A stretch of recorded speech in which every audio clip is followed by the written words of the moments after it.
Shout outs to Black Ops 1 and that fucking the Jeep ad that's in the middle of the game, where you drive around, you fight like Viet Cong, and all the characters are like, "Whoa, this thing's built like a Jeep, but it can take hits like a tank," and they're like, "This is awesome." And then it's the same game where you can like break out of your chair in the main menu and place work. Fire. Hell yeah. All right, I'm Shout gonna. outs to Just Cause 2. Belly Banger. works. Yeah. Maybe I'll cut this in. Maybe I'll cut this. Maybe this is the intro. Okay. What is poppin', gamers? It's finally time. Good Games Canon 2010s. It's here. The format is a little different this time, as I teased. It's not a sort of round by round bracket style tournament. Instead, we will have a formal introduction for each game. Each nominee, 12 nominees per year. We do still have the number of votes on the right, you can see. So that will maybe factor sort of into the chronology that we tackle this, but basically it will be a free fall. We will, like I said, introduce every game for 1 minute. We have designated somebody for each game, and then we'll just eliminate games until we're left with 4, just like last time. Yeah, that's the basic structure.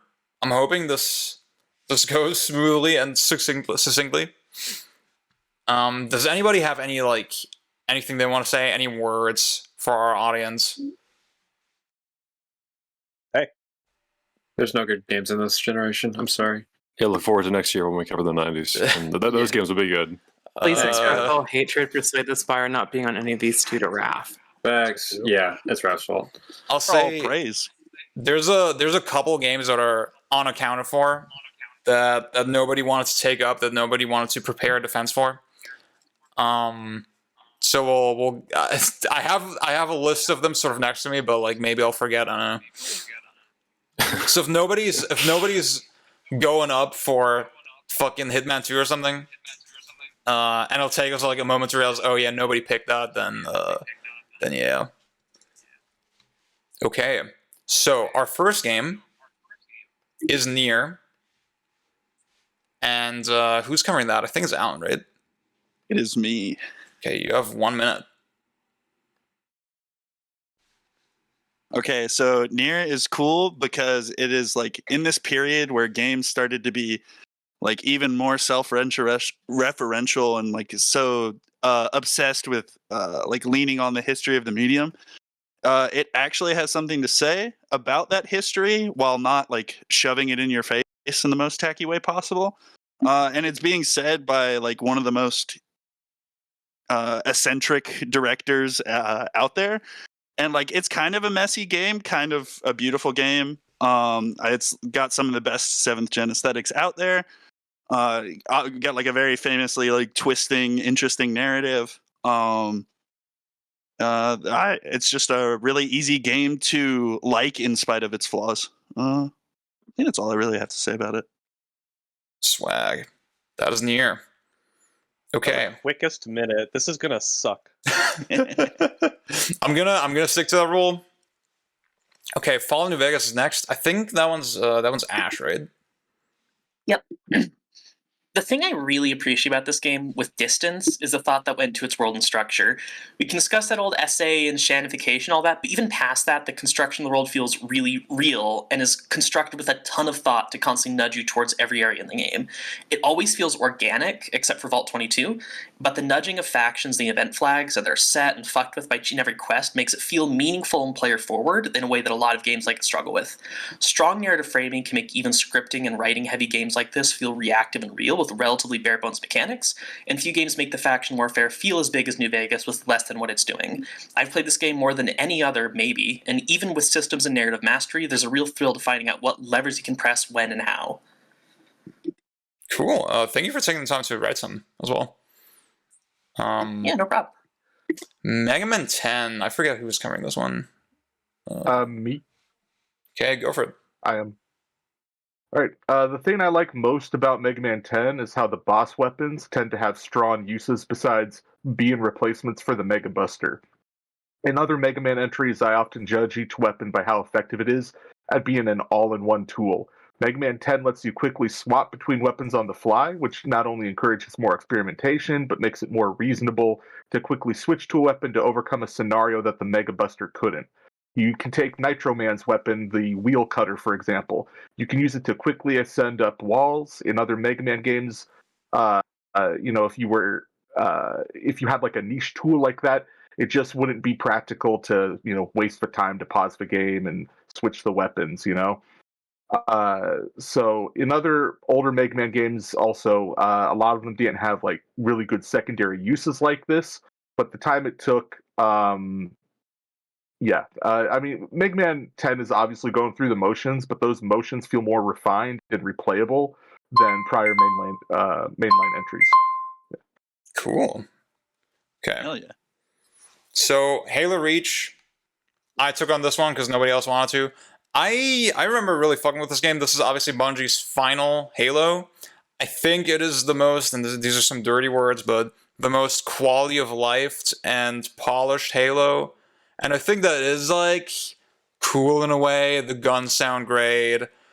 All the scenarios feel very varied. It has a lot of forward momentum. I think the story, honestly, it's not some fucking high art, right? But it hits in the way it needs to. Obviously, has a legendary fucking final sequence. Elites are cool. I think fighting elites, obviously something that was missing from Halo 3, and they don't quite feel the same that they did in Halo 1, for example. I think that was peak elites. But still pretty cool. I think the headshot meta of this game in the single player is like a little too strong. It doesn't really have the sort of nice shield health balance of CE, but still a really solid game. Also 4-player co-op. Woo! Okay. Hell yeah. Starcraft 2, I think that's you covering that, right? Oh, where is he? Oh, wait. Az didn't want to join the voice chat. He wrote something out, but you can read it, or I can read it. Oh, you got it. I was the Very good. next one up in case Az wasn't able to do StarCraft 2, so I'll just read his out. Yeah, sorry, I totally missed the memo on that. That would be great if somebody could read it. Yeah, here we go. A wise man once called StarCraft 2 the second best strategy game ever, only behind the original. It's the last truly great RTS with not only enough of a budget to have 3 full campaigns and a huge pool of maps, multiplayer modes, and co-op missions, but also the series' raw emphasis on skill and physical ability intertwined with strategy and tactics to create an omnipresent element of beauty and creativity to its top-level play. The words skill expression are used often, but rarely do they carry the weight they do here. Also, lifting your command center and flying it to your opponent's natural at the start of the game is the funniest cheese strat of all time. Additionally, to add on to Az's words, I still absolutely adore Wings of Liberty as a campaign simply for how it actually had the most understandable ease of like teaching every single last mechanic, stressing it, and then having ridiculously good mission design on top of it. Cool. That's one I really want to play. I think that's on my fucking bingo for this year. Okay, Vanquish. Ryan, this is your big moment. Yep. Having gone through Godheart twice, what I've sort of settled on for this game is that, one, it definitely falters a lot when it really leans into sort of like the AAA-isms of the time. Especially in sections on Godheart that can be really overtuned with hit scan enemies and all that. But I think even in these moments, it has a really weird balance where its weapons have so many bespoke mechanics like tied to them that it sort of circles around into not just following a motion of like assault rifle, shotgun, or whatever, but obviously in its best moments with enemies that really operate more with slow projectiles, more dominating presence, especially the boss fights, that it has a really like adrenaline-inducing high to it that I think everybody agrees with. Shout out to that one time where it was 3 of us in voice chat and we were all fighting bogeys at the same time. That was some real heat. Awesome. I'll say I think it elevates the Call of Duty veteran experience to like to artful dog shit. That's how I would frame it. Okay, Red Dead. Is that Cranku? Is that you? Yes, it is. Hell yeah, go for it. Cool. I'm going to bury this game. This game takes all the innovations and detail of GTA 4 and turns it into a repetitive, empty slog with really boring missions, turret sequences, hand-holding gameplay, It's completely featureless, and you're just riding around the wilderness, spamming X to get to your next mission marker. Occasionally waiting for your horse to regen stamina. There's fuck all to explore anyway. Occasionally you do monotonous shooting galleries with unsatisfying weapons, and then the game will give you a fetch quest like, oh, go and find a plant spawn somewhere and pick 3 of them, or Google where the fuck this particular animal spawns or has a 20% chance of spawning. So, I mean, it's a bad game. Rest assured that any momentum the story has will be completely dashed by making you hum around a dusty farm and wait until the game remembers that the plot should happen. It's a total waste of time, and it's aged like cheese. Flames. So I didn't put down any hard and fast rules for how this is supposed to work. I guess this is our intro for Red Dead. Next is Ghost Trick. I think that's Luna covering it, right? Yeah, all right, here we go. Ghost Trick, it's basically Pee Wee Herman Rube Goldberg machines meet Shu Takumi writing, with very little in the way to say much else in all honesty. I feel like just that entire sentence alone kind of stands on its own, because anything I could say praising it are kind of attributed to the design concept, needing to figure out how each machine works. The characters are pretty good, although it has been a while for me. I do very much enjoy how, like, its musical texture is just like, there's a certain, like, it's really hard to describe. I'm forgetting the name of the composer. I did not write that part ahead of time. But the way he composes around each character's personality, and this will especially, yes, is like just best dog. Hell yeah. But otherwise, I don't have much to say. Good game. Cool. That's one I also really need to replay one of these days. We had someone locked in for Battlefield, but they're not here right now. So I guess I'm fucking Battlefield. I don't know. Yeah, I guess we'll move on to Peace Walker, and I think that's Pang. Yeah. Peace Walker can sort of be like a divisive game. For me, as someone who like didn't really like 4 at all, it's sort of a nice step back from the excess of that game. It's nice to have, now we have MGS5, but that's still sort of like the way it's bite-sized, the way it's mission-based is still sort of in like AAAism. So it's nice to have Peace Walker that's actually like a really like, okay, here's the old style of MGS2, MGS3, and now an actual like, 10-minute long missions with ranks and score and that kind of thing. I also I think the story is one of Kojima's like sleeper best. It's straightforward. The actual like main plot is not up to his part. Hot Cold Man is definitely the stupidest name he's ever come up with, but it's nice to fight along socialists. I like how it plays into the relationship between Snake and the boss. And then also, yeah, Vocaloid mechs and you fight Tigrex, which is sort of sick. Based. Do you mind if we go back and do Bad Company 2? I do have something I can read off from Lisa. Oh, okay. Thank you. That'd be great. Yeah. All right, so good classes that were multi-purpose in their roles and on the battlefield. Destruction adds a lot of depth and unpredictability to a tactical shooter like this. A well-thought ticket system that made medics a valuable thing to have in a squad. It rewarded players that work as a team and didn't overtly focus on killing, like spotting enemies, healing to restore spawn points like I mentioned. Also, the sniper gameplay is cool. We don't talk about the single player. Additionally, thinking about it,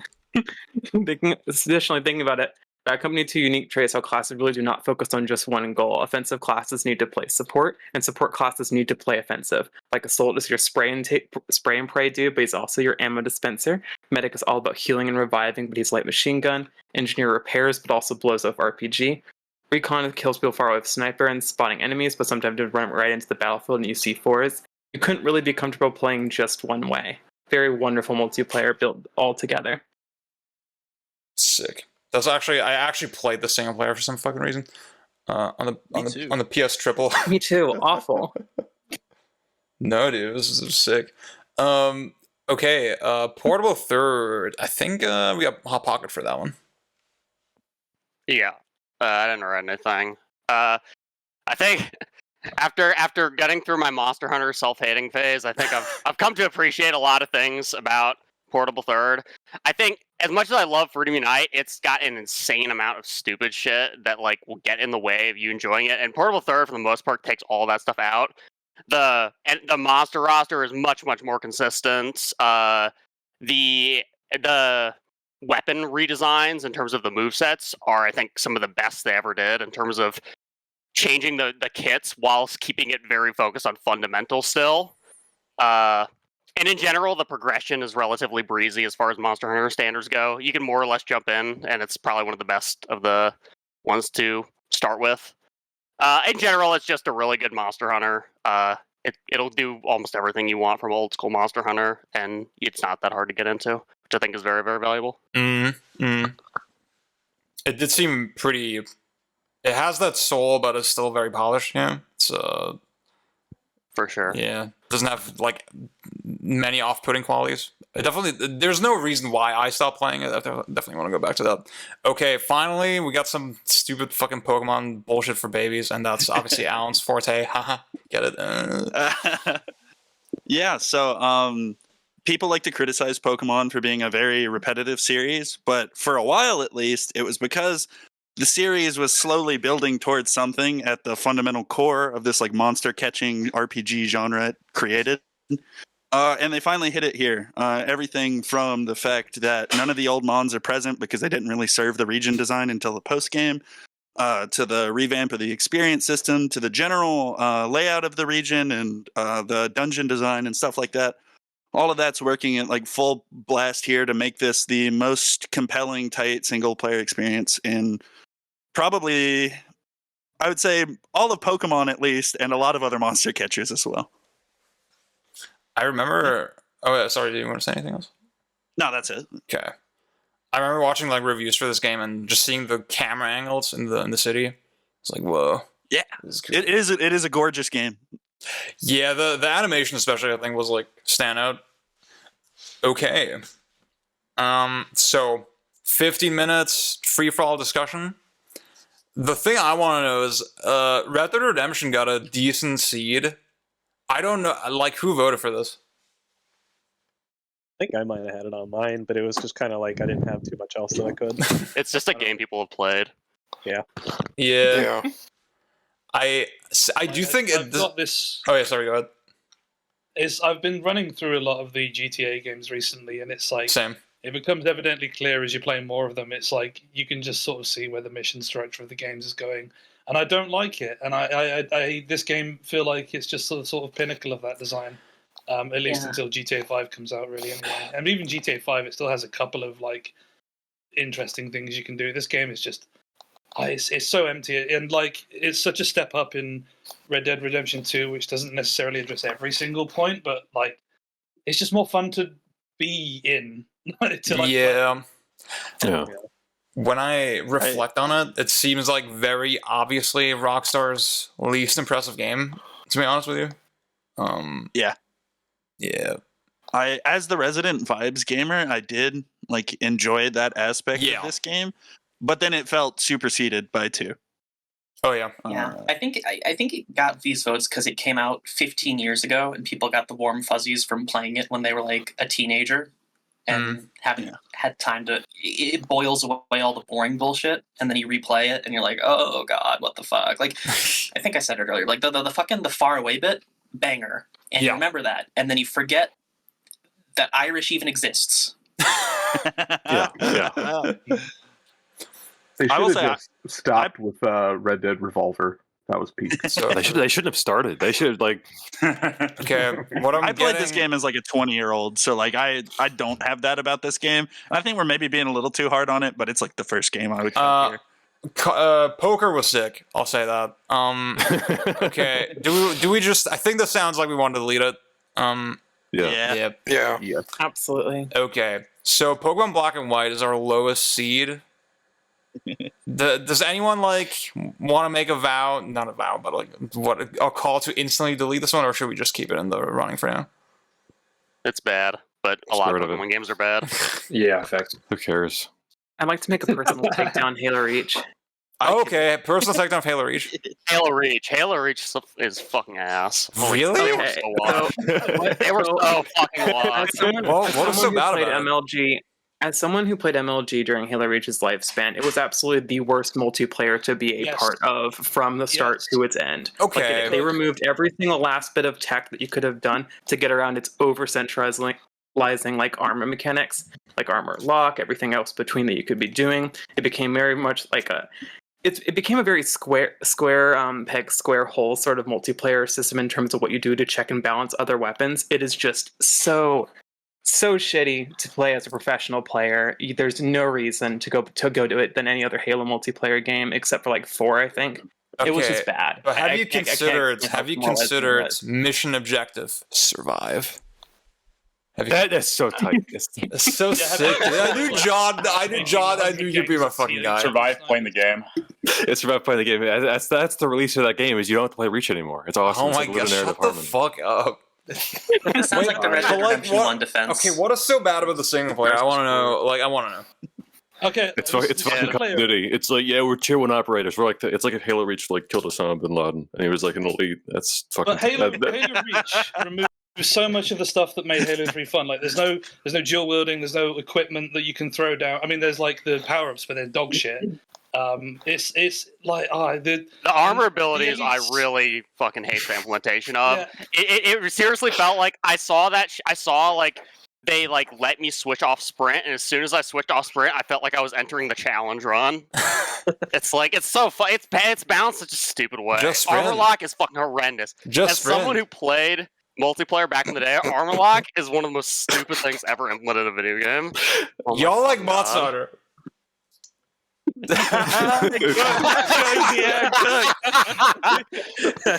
He's cooked. And what is he just gonna say that every time someone? I think it's a pretty strong argument. He should. He should. Okay, we now have the quote, Hunter. However much you like, I'm not the one defending it. It's just not making the top 4 this year for me. So we had the quote from the last stream where Ziad said, "I'm excited to play some Monster Hunter 4." After I was like, "Oh, it's in writing." I think it's pretty. I think from my tone of voice, it's pretty clear that I'm being sarcastic. But obviously, it's up to interpretation. Just what Diggy said in the chat. I do like Reach's campaign, but it has this issue with overruns of hold section salts of entering it. Okay. Dude, firefight? Yeah. Firefight mode? Firefight is good. Firefight's good, for sure. Good rendition of Halo 3 XT. It's also, and I won't deny, one thing I will like to defend Reach a little bit for is it is a pretty good co-op experience, but I don't know if there's a Halo game that isn't. Yeah, I was going to say, you can get a very good co-op experience with most of the other games before. Well, on Master Chief Collection, you can do custom game ODST Firefight, so you don't need to play Reach ever again. This is true. Yeah. But the weapons are. I would still sound put a effects are so mediocre Halo game above most of these. We need to move this along a little bit. So, do we want to vote? Yeah. Like if we have just cut it. No, not even vote. It's just take it up behind Bird Gang's headquarters. All right. See, I think I'm the only shooter for this one. I think no one else is gonna back me up. So I'm a shooter, if only because I tolerate it more than most games on here. That's crazy. Okay, well, if that's the case, then bye Reach. Bye Reach. Woo! The evil is defeated. Do we have any real shooters for Battlefield? Like, actually? Yeah, I was going to question that as well. That's like an honorable mention. I feel bad for you. It was cool at the time. It's true. It's got less shooters here than Reach right now. Better Reach the Harbor though. Okay, this sounds my like favorite memories of a Bad Company 2 was this was like 2014 or whatever. I would be in matches with like 4 people total. Yes, that's awesome. Okay, bye. What next? That Peace Walker seems kind of bad. Yep. Yeah. I can't. I figured it'd be sort of early off the table. I like it. I know a lot of other people are not. That I like it a lot. I feel like if I revisit it, I would appreciate it a lot. It's really good. I was gonna say, I'm sure I'll like it. I'll like Gen. it if I play it on the PSVR. Beach Gen. It is actually Beach Gen. The only bad part about it is that's also where like the pedophile mission happens. So it tarnishes the beach, unfortunately. Yeah. Okay, that's like creep shit that lets you psychoanalyze Kojima on like 80% of his other issues. Yes. The bad part about this game is you can fuck Paz. That's not a good thing. The good part is you can fuck Kaz, which is that's sick. Yeah, you had to make sure you got your consonants right there. Jeez. I never got to play this co-op really, so I feel like that would be a good Beach Gen project eventually. But yeah, I gassed up the ranking and all that shit. It's actually just absurd, stupid grind shit. There's a reason I didn't talk about the base build. Like, also, the way this implements the Monster Hunter mechanics is like criminal, and yeah, it is. The grind is so fucking stupid in this game. If I don't like fighting, dude, I legit dropped this game because I didn't want to do the true ending grind. Oh my god. I got bored of doing the find Sadornov in the old level, and I just gave it up without. No, I didn't realize until I was playing Ground Zeroes that I missed actual story content. I'm like, well, I should have fucking known. Yeah. But anyway, I think it's like an 8 out of 10. I like some parts of it a lot. Yeah. I like the comic book cutscenes. But yeah, we can drop this one. There you go. Okay, guys, do we want to lock in Vanquish? Do you want to lock in Vanquish? If there's going to be one game here that's like the Bird Gang gameplay one, Vanquish has got to be it for this year. Wait, how many games stay per year? Is it 4? 4? Yeah, let's lock in Vanquish. I'd love to agree to that. Okay. And I'm not even huge on this game, but there's not going to be a. Oh, sorry, I didn't finish Godheart for nothing, dude. Like that was a journey. Okay. Well, that's why I asked. So I was like, I didn't finish Godheart. Yeah. Well, there you go. That shit. Okay. So I feel like Mega Man 10. Okay. So Starcraft 2. Has anyone here actually played it and can say something about it? Yeah. This seems like the intelligent that was my childhood. I played so much Mafia. I played so much of Hero Tech, the shitty MOBA mod that someone made. I got fucking wiped and ranked a million times. Wait, really? I think I don't really understand the mechanics that well. I used to watch competitive, but I was like 12, so I didn't really understand. But I think this game is sick. It was the cool older cousin game for me. So yeah. Do you like it to the degree that you would want to lock it in? I think other people would have to defend it. I think. It seems like the intellectual pick. We I don't think do in this set I would. In this set I would because I think Nier is probably stupid. It's also I'm not voting for New Vegas. You're not voting for Pokemon.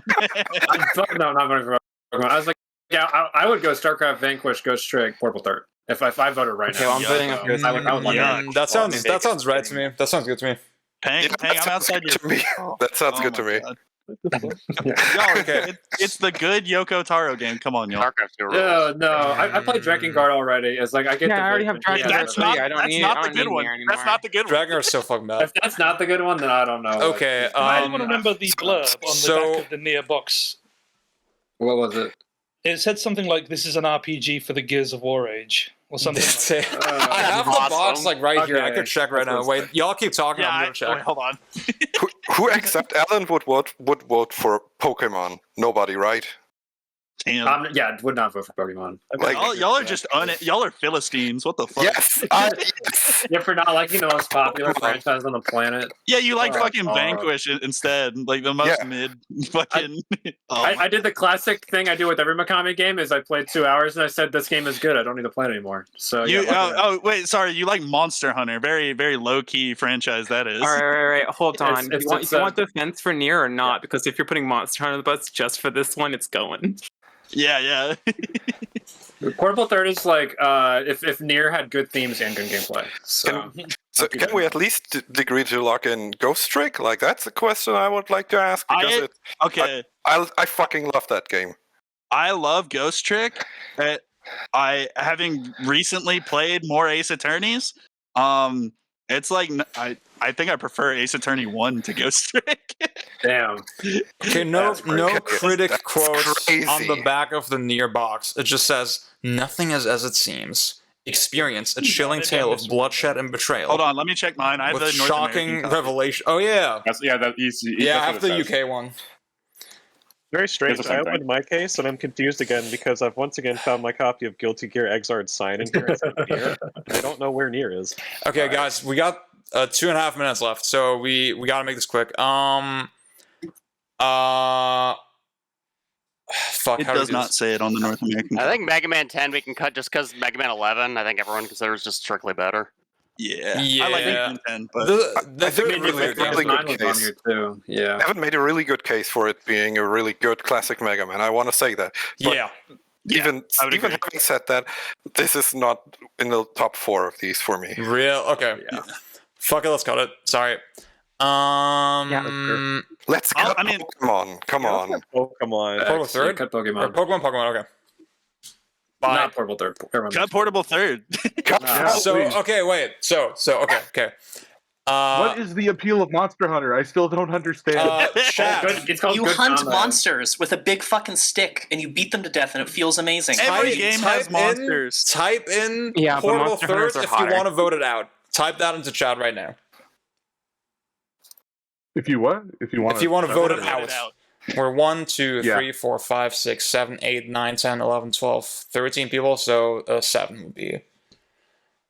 1, 2, 3, 4. Well, I'm not gonna count people that are on voice. 1, 2, 1, 3, 2. 4, 5, 6. It's 6.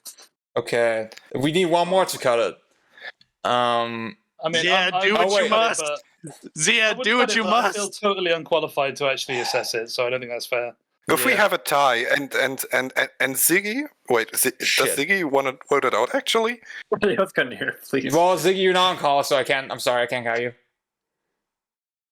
I cut Nier before. Okay, type Nier into chat to cut it. Thanks for giving me a hit list, Zia. 1, 2, 3. You can't count Well, Raph. there you go. There you go. What? Raph voted 4 times. Wait, what did he? Oh my god! Wait. Zia, 1, come 2, 3. It's 6. It's just 4. right now. It is 6 for 5. Nier. It's 6. It's only 5. 6. Yeah, it's 5 if you miscount any Raph vote. Wait. It's 6 if you count Raph. John voted. That's 7. That's Raph 7 is with John. hilarious. Or 6. Wait, was John number 7? John is number 7 if you count Raph as one of them. If you don't count Well, I Raph don't one count. of them, I didn't count Raph at all. You 'cause he's can't count Raph because you can't count Ziggy. Yeah, exactly. fair enough. Yeah. It's Okay. just 6. Okay. Let's add we need to add 3 more minutes. So this is not gonna work. How about Okay. Let's just cut both, and then make it about New Vegas versus Ghost Trick. Well, okay. At some point, If it's both, we have all 4. Wait, Yeah. wait, like to New keep Vegas things and Ghost moving, like shouldn't we just all drop our 4 games in the chat and then Sure. count them up? I think that'd No, literally be that- shorter than us Okay. discussing this for Maybe. increasing 3 minutes periods of time. Can we? Yeah. I've actually become a New Vegas head very recently. So Wait, can you make it easier? Can it just be 2 because we're already... sorry, 3 actually, because we already decided Vanquish is a lock. Don't count Starcraft. Yeah. We decided Vanquish is a lock. So let's do that. Okay, yeah. 3. I'll just make it easier to see.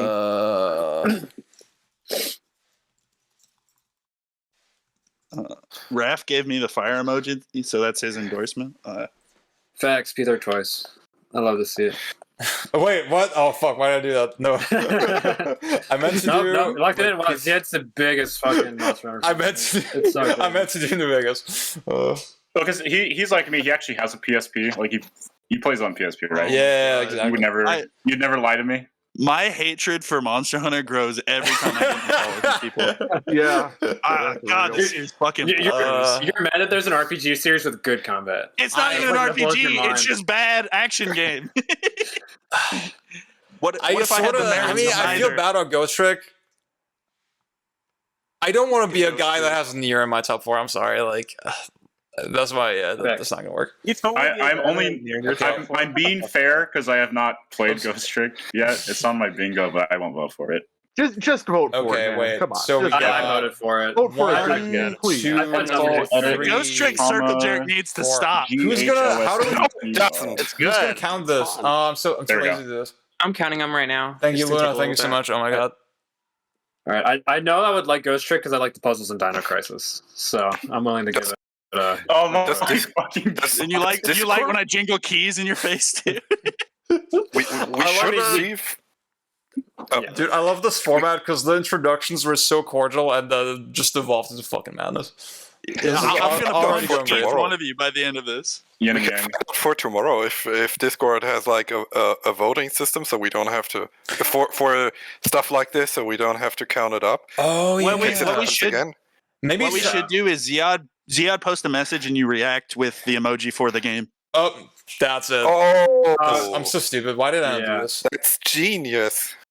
I am gonna punch you, Raph. Okay, so I'm diabolical. gonna vote Nier because that idea was good. Yeah. Voting reform. No. I don't like the collusion that's going on in chat right now. All right, well, New Vegas is getting the most of the votes. Oh, so there's far. an actual vote. Oh I my thought- god! Yeah. Oh my, the Ash thing is so Yeah. fucking. I'm so stupid. Okay. I'm still reading. There you go. But There you fucking go. that's better. Yeah, that's Give me a very second, I good. gotta- That's much better. Thank you. I don't want to count this up anymore. It was like only halfway through. Alright, Vanquish. District Keeper, SC2. Oh my god, we got a fucking tie between. Fuck. Yeah. The problem Okay. is that like the chatters can manipulate it, but you know what? Whatever. Yeah. I'm just gonna trust. Well, I don't trust y'all, but like fuck it, we gotta move this on. So This tracks with the votes that I got up. I'm not getting a lot of P3rd overall. I'm sorry. Is this how I'm it shocked. always runs Eurovision? okay, yeah. is that it? Are we in there? You know, Vegas I'm not a- before I'm we not a go? vote Okay, to that's know our that top you should four. vote for it. Bye bye Nier, and bye bye Ghost Thank Trick. God. Wait, what? But Peter stays. That's what I like to see. Wait. Oh wait, You're sorry, literally wait. more. Fuck, I'm stupid. It's rigged. Recount the votes. Wait, Count the votes. Dude, Ghost Trick and P3rd I can't read numbers. I was looking at my own votes and I was like, because they were highlighted in blue. I was like, okay, this is. Oh yeah, my votes are right. I guess that's what's right. So wait, we got Vanquish, Oh. and then New Vegas. Vanquish, New Vegas, Nier, and Starcraft. Oh my god, this is terrible. It's Starcraft Ace Attorney is before not Nier. so bad. It is a 7 out of Starcraft 10. before Nier. Nier should be the last That's one. good. Well, there you go. Tragic. It's better than 2. Ace Attorney 2 is actually sort of good. I'm so mad about that. Sort of. I don't. Oh, y'all, I had to It's defend not Final Pokemon Case. against the. It's not a final case. I fucked with Nier back in the day. I'll say that, but like, I had to defend Pokemon against the toughest crowd possible. Y'all should give me this. I'm gonna give you this because one Who thing I voted really for wanted Nier? to put in for Nier. okay, I did, and I'll tell you why. Because it actually I has one of the best queer casts in the video games. okay. Shit. We gotta move on. Though. Okay. We're an hour and a half in. Oh, I don't have a game here. Fuck yeah. I assume we took a I'm lot still- of start. Yeah. Thank fucking god I only picked one game in this first call. I've got. All right, guys. I'm ready. I'm gonna post my notes for my later one. Dark Souls. We got Cranku, I think, on the call. Crinker, don't do it again.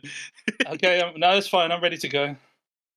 So, I mean, I don't really need to say a lot about Dark Souls 1 because the lowest score that any of you lot have given it on Backlogged is 4 stars. So, statistically, it is a good game, and I'm using that.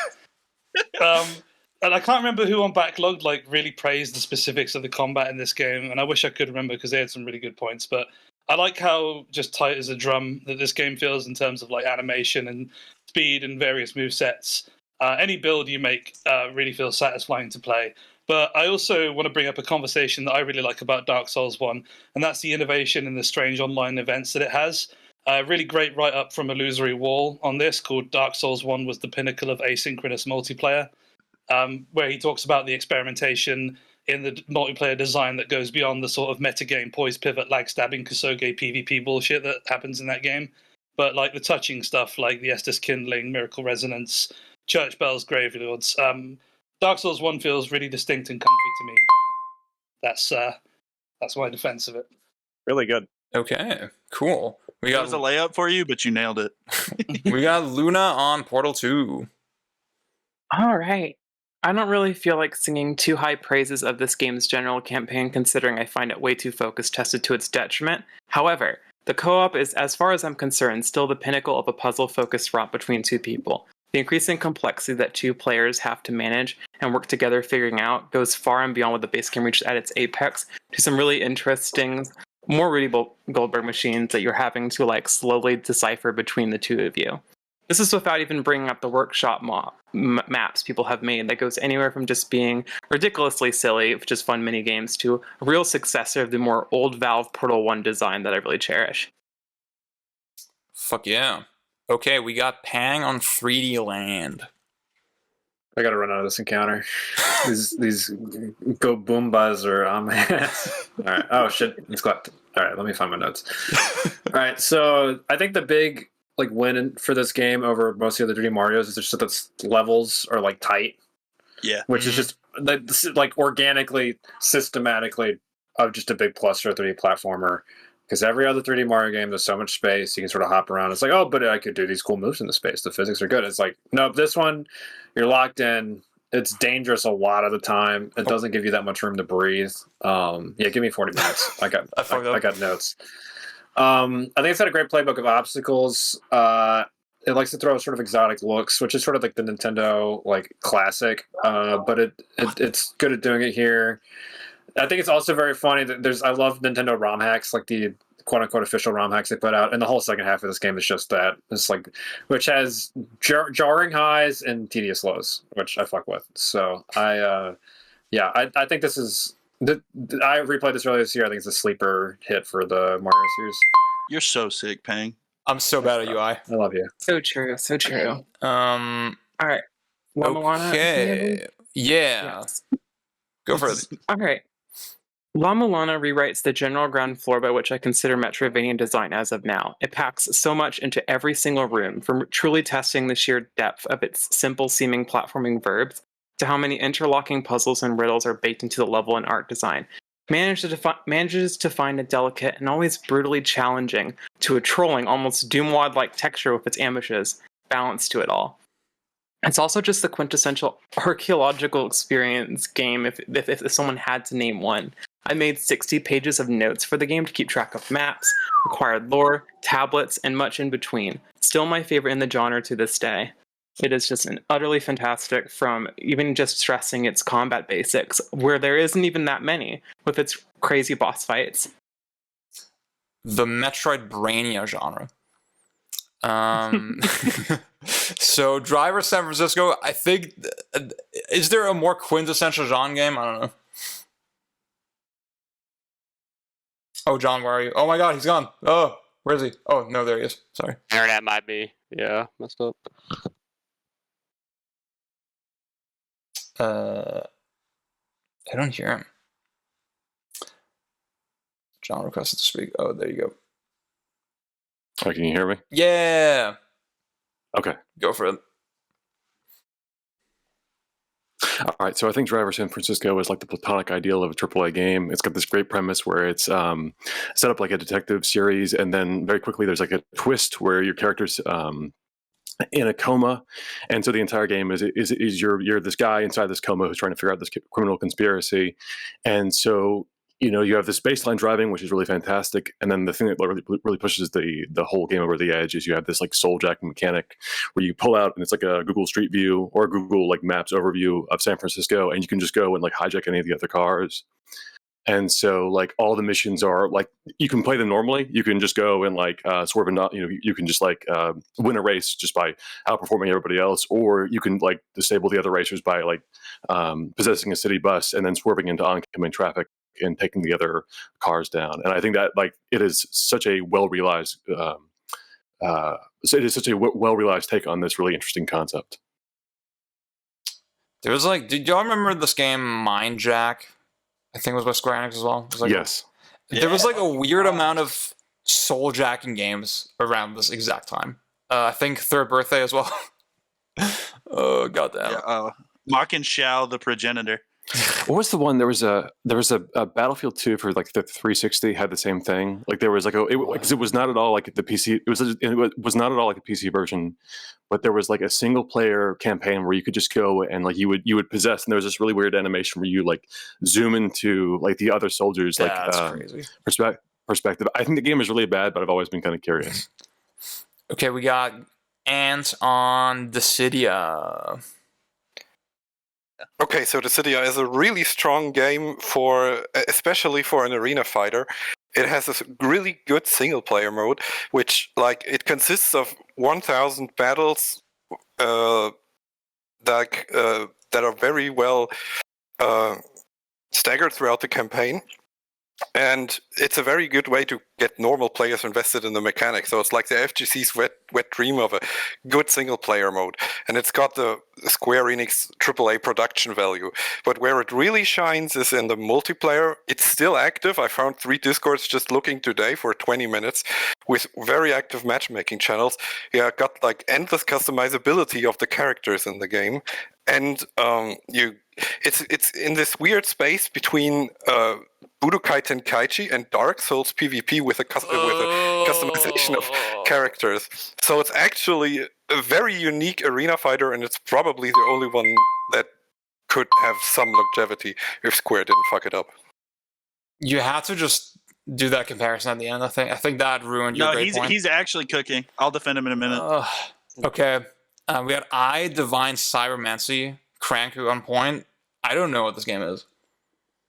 Okay, well that's good because I is really bonkers, and it's an example of why we allow the French to keep cooking, because it is completely unintuitive, it's completely bizarre. It's the sort of game like a Ritalin-fueled 12-year-old would come up with, and it's like a Source Engine game with really overpowered weapons, RPG mechanics, and Warhammer visuals, and a lot of like UI design that's from the Ninth Circle of Hell, and it has this strange mix of sci-fi, surrealism, philosophy, and a very hyper-capitalist dystopian setting.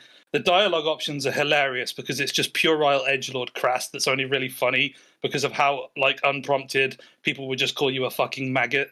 But in spite of that, it's also like a really expansive sandbox with incredibly fun options, and you can really specialize in stats, cybernetics, psychic powers, and make a really unique character.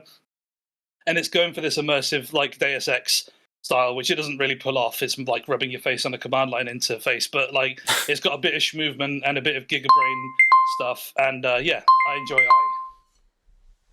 That's a baller title for a video game. It's also got 32-player co-op. Just thought I'd drop that in there. Do y'all know these like joke box arts where like somebody will cut a box art in half in it like looks like it's horizontally and then mirror it? It looks like that only.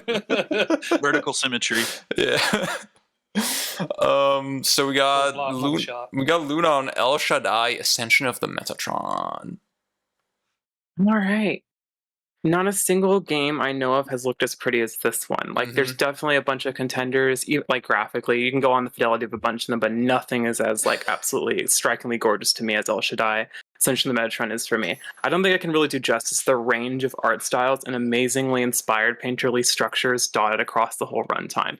Everything from Ghibli influences to 70s glam rock to Tron to Midgar-esque meets Apocrypha is represented here in flying colors that just stick viscerally in my mind. Manages to make up much, much, much more than the otherwise snoozeworthy mash and block combat. I should also mention that it is pretty queer, and it's basically just biblical apocrypha filtered through a full art museum completely taken over by queer love statues. Let's fucking go. Okay, Would I like this game? I feel like I'd like that game. Yeah. I think you would. I feel like that's another Ziad Allen joint. I think we should do that. I think Ryan has also played that. Oh yeah. Hell yeah. So I want to say real quick, Project M ended up in like 3 separate years. And the vote on this was so fucking annoying. To be fair, it's because so I originally voted, I think, for 2013, which was the 3.0 launch, which I think most people would say was like the definitive one. But then there was the soft rule we had was like, well, you should do 1.0, which is sort of like the beta version of this. But this is the 1.0 release, I think, for 2011. No one was really playing this before. No one was playing this hardcore until like mid 2.0s or definitely 3.0. But all right, let me do my defense real quick. So this is like from its era, mid 2010s, like the quintessential dorm game. I was in high school when I played this, but we had this set up in our senior commons. We were playing this all the fucking time. I used to go up even as a sophomore and a junior to play.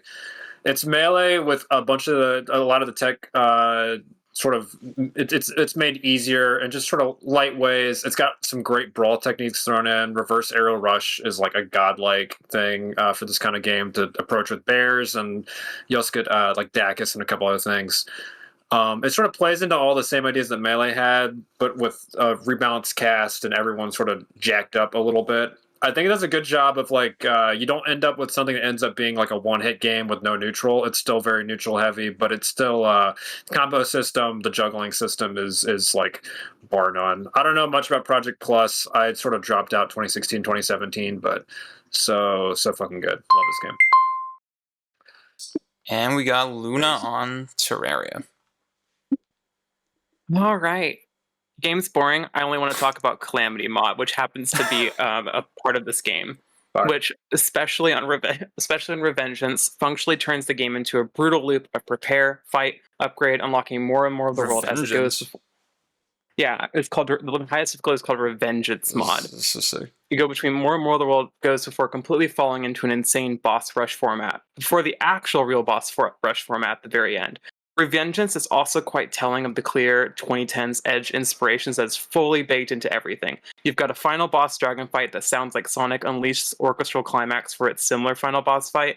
It has insanely built together EDM playing while you're picking up weapons named after Metal Gear, Avalon, and Borderlands of all things. Makes for some real best-in-class 2D platformer boss fights, mechanically forcing the sheer ends where even your ability to make your own handmade arenas cannot save you. Okay. And we got two back-to-back Evan joins. These are very quintessential Evan games, I think. I'll take that as a compliment. So, okay, fucking Gears of War 3, I have something written, but to be honest, fuck it, because I want Marvel 3 to win, so, Gears 3, it's cool, it is an excellent game, but, Marvel 3 got me into fighting games. I've put literally thousands of hours into it, so let's just skip to Marvel 3, okay? Please, just skip to it. I don't give a shit. Okay. You got another minute? Okay. Back when Marvel 3 was announced, the decade wait had felt like an eternity, for Marvel 2. But 14 years after Marvel 3, the wait doesn't matter because Marvel 3 is still going strong. The community is still big. People are still playing the game. There's just something about the near-perfect cast and how diverse and ambitious their movesets are. 50 characters, but none of them feel like throwaways. Every playstyle is represented, and the skill floor and ceiling are just as low and high as you'd want from such a frantic fighter. One of the most ingenious elements added to Marvel 3 is the streamlined magic series, where combos almost all universally start by going from a light attack to medium to heavy to launcher. It makes experimenting with characters so much easier to wrap your head around with, since if you know how to perform a basic combo with one character, you can do it with almost the whole cast. And as you learn each character's unique tools, you'll start mixing them up and creating some crazy combos.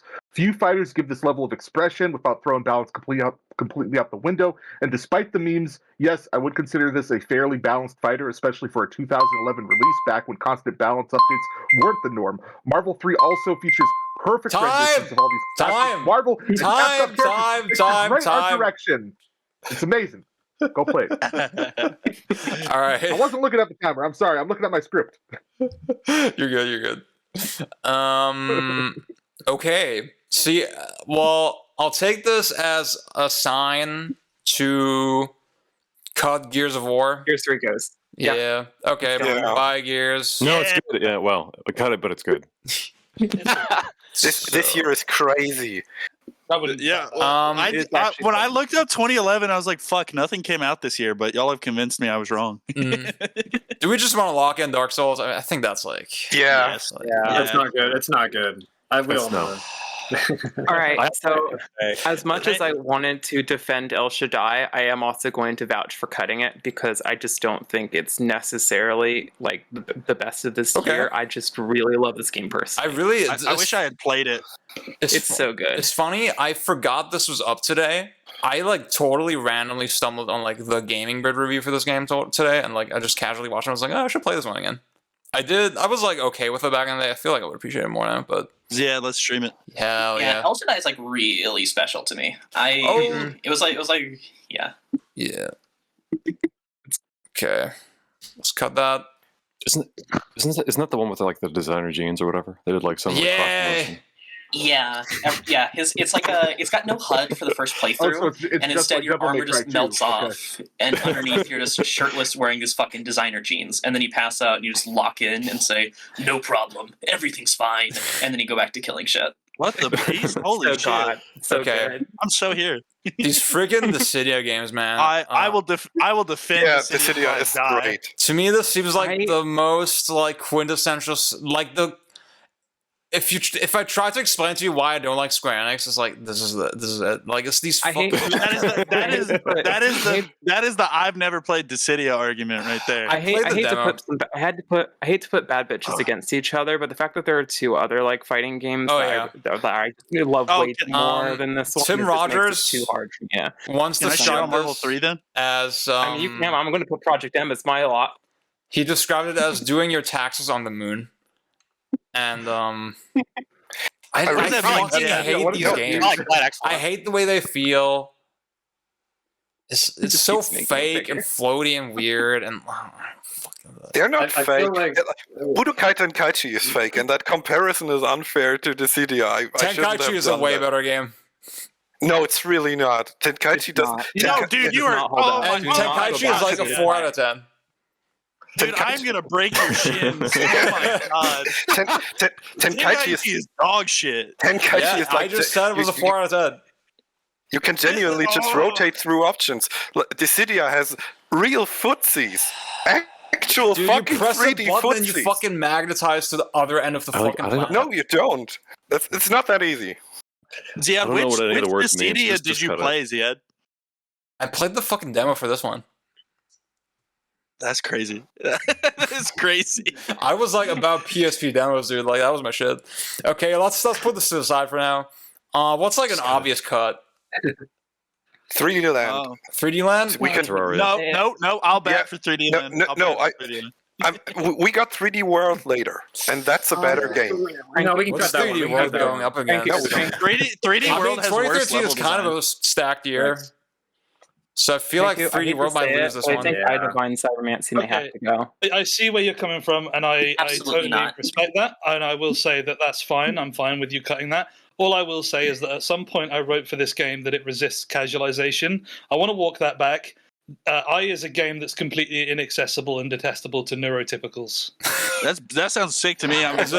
Let's put that I over should goddamn try it. Is Marvel. it in the I should try it. Cruelty Squad genre? I wish I.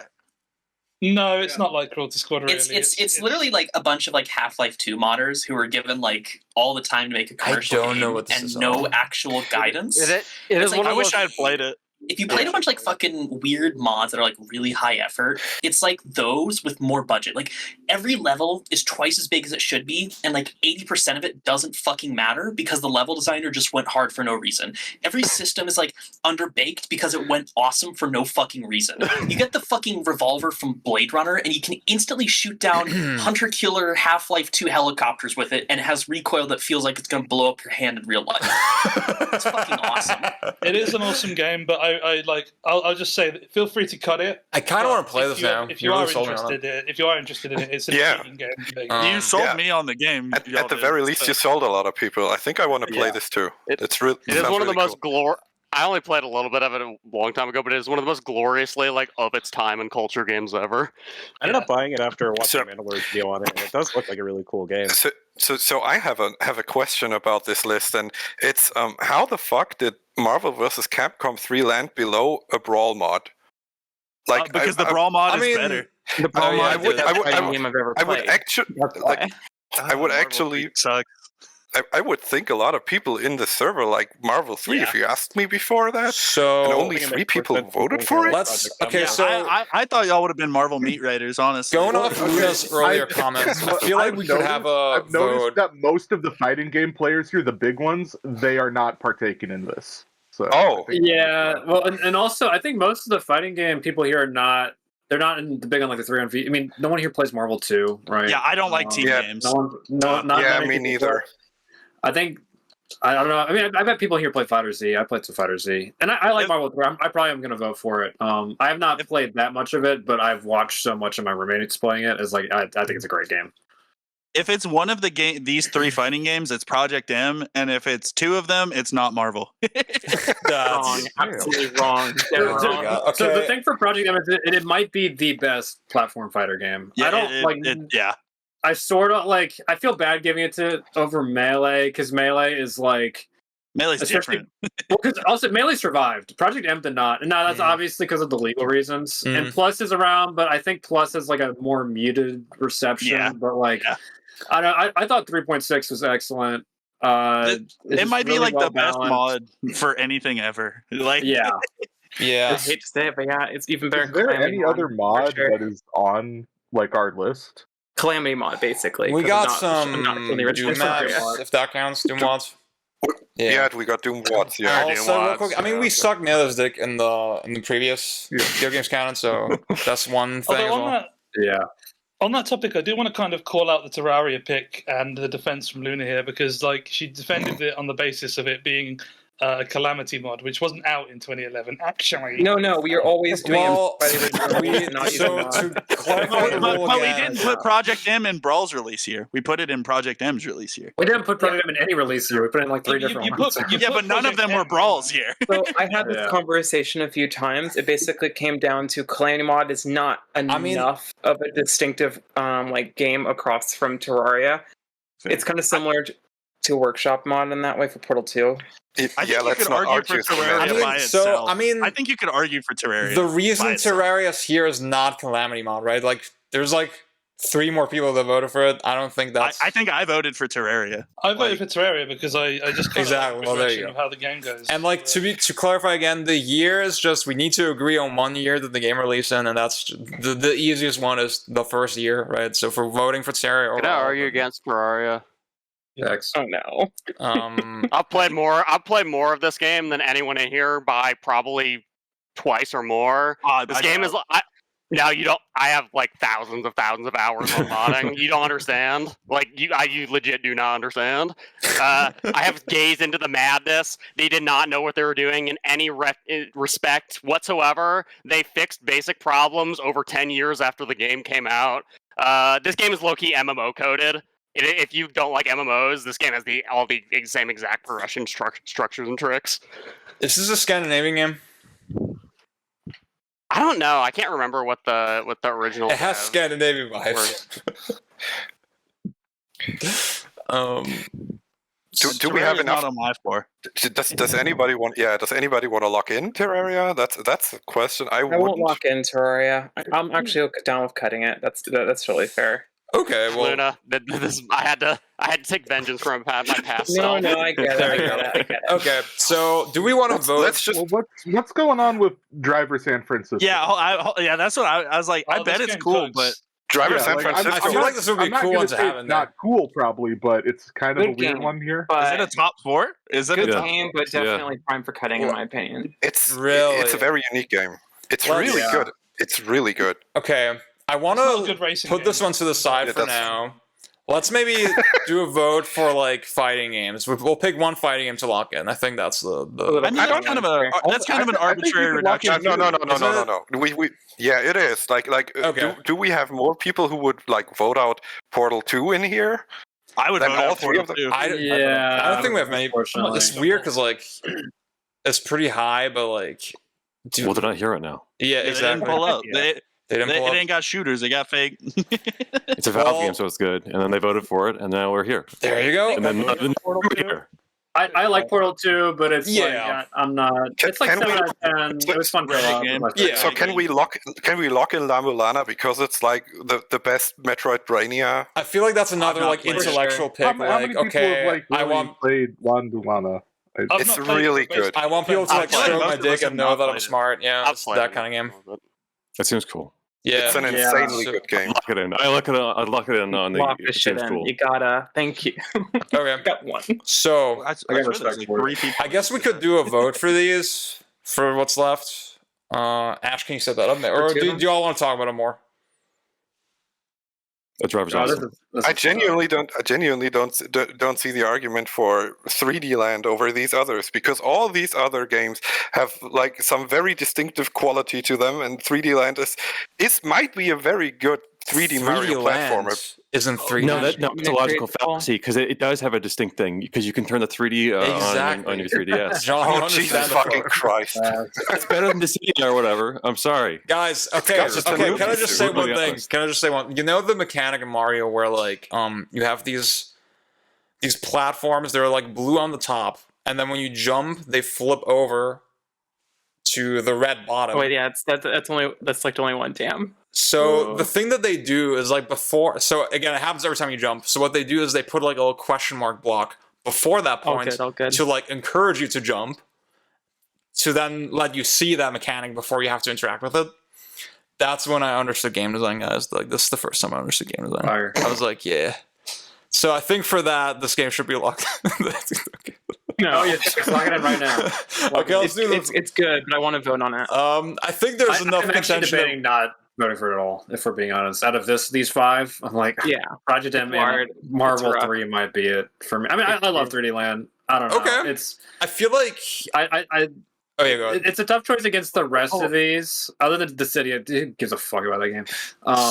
But for Marvel 3, it's like I think that's like almost like last of it. Not really of its era per se, but like we don't get games like that very often anymore. And I guess there's Fighter Z, but I think most people would say Marvel 3 is better. Marvel 3 is much better. I gotta vote for Project M. It's fucking classic. And Driver San Francisco, I played like an hour. I thought it was cool. So I would probably Marvel 3 gets like weekly tournaments still. Like that's crazy. Yeah. Like the scene is still there. It's an incredible. You misunderstand. It would still be there just as much for PM if Nintendo didn't happen. And it's is there for I'm Project not like dunking on Project M or anything. Okay. No. I'll say I hate the way dash dancing feels in PM. That's a very surface level take, but like there's something about it never. I'll cook you in Melee. I'll cook you in Melee, and I'll say dash dancing is fine. You will, and that's okay, because I don't define myself by like my masculine achievements. I'm like reading feminist literature in the bisexual cafe. And facts. I have posted Susan Sontag in here so many times. Every single time we mention RE4, I post notes about camp. Notes on camp. All right, so hey, you link me that notes on camp thing. So true. Yeah. So we only got 17 votes. Do you want 3D Land or Driver? Oh wait, I haven't voted. I was actually playing. I only voted for Marvel. Hold on. Driver's the cooler pick. I'll do Driver. Fuck it. No. Okay, there you go. Ooh, that vote. 3D Land. If we change it, Driver over. This is looking. I think this is a good list. Oh, Jesus. PM might pull ahead.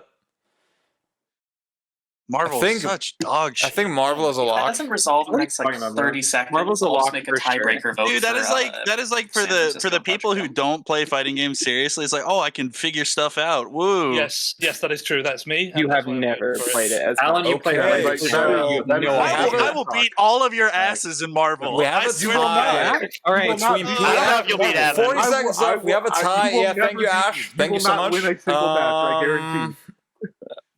I'm begging you, my San Francisco Warriors. No way. No. You're not serious.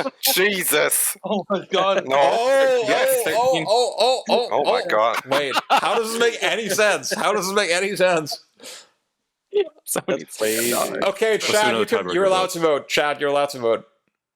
Oh god, here we go. Evan, we're gonna have a stream battle royale one day. No. Are you down? Oh yeah, I'm down. Yeah. Hell yeah. I think it's done. I think we're done.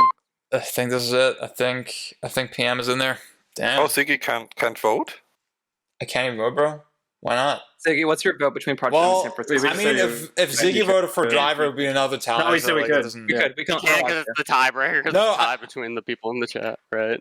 Yeah, well, God. Yeah, but like it didn't break the tie actually. So. Oh, okay. How about we just flip a coin? No, flipping.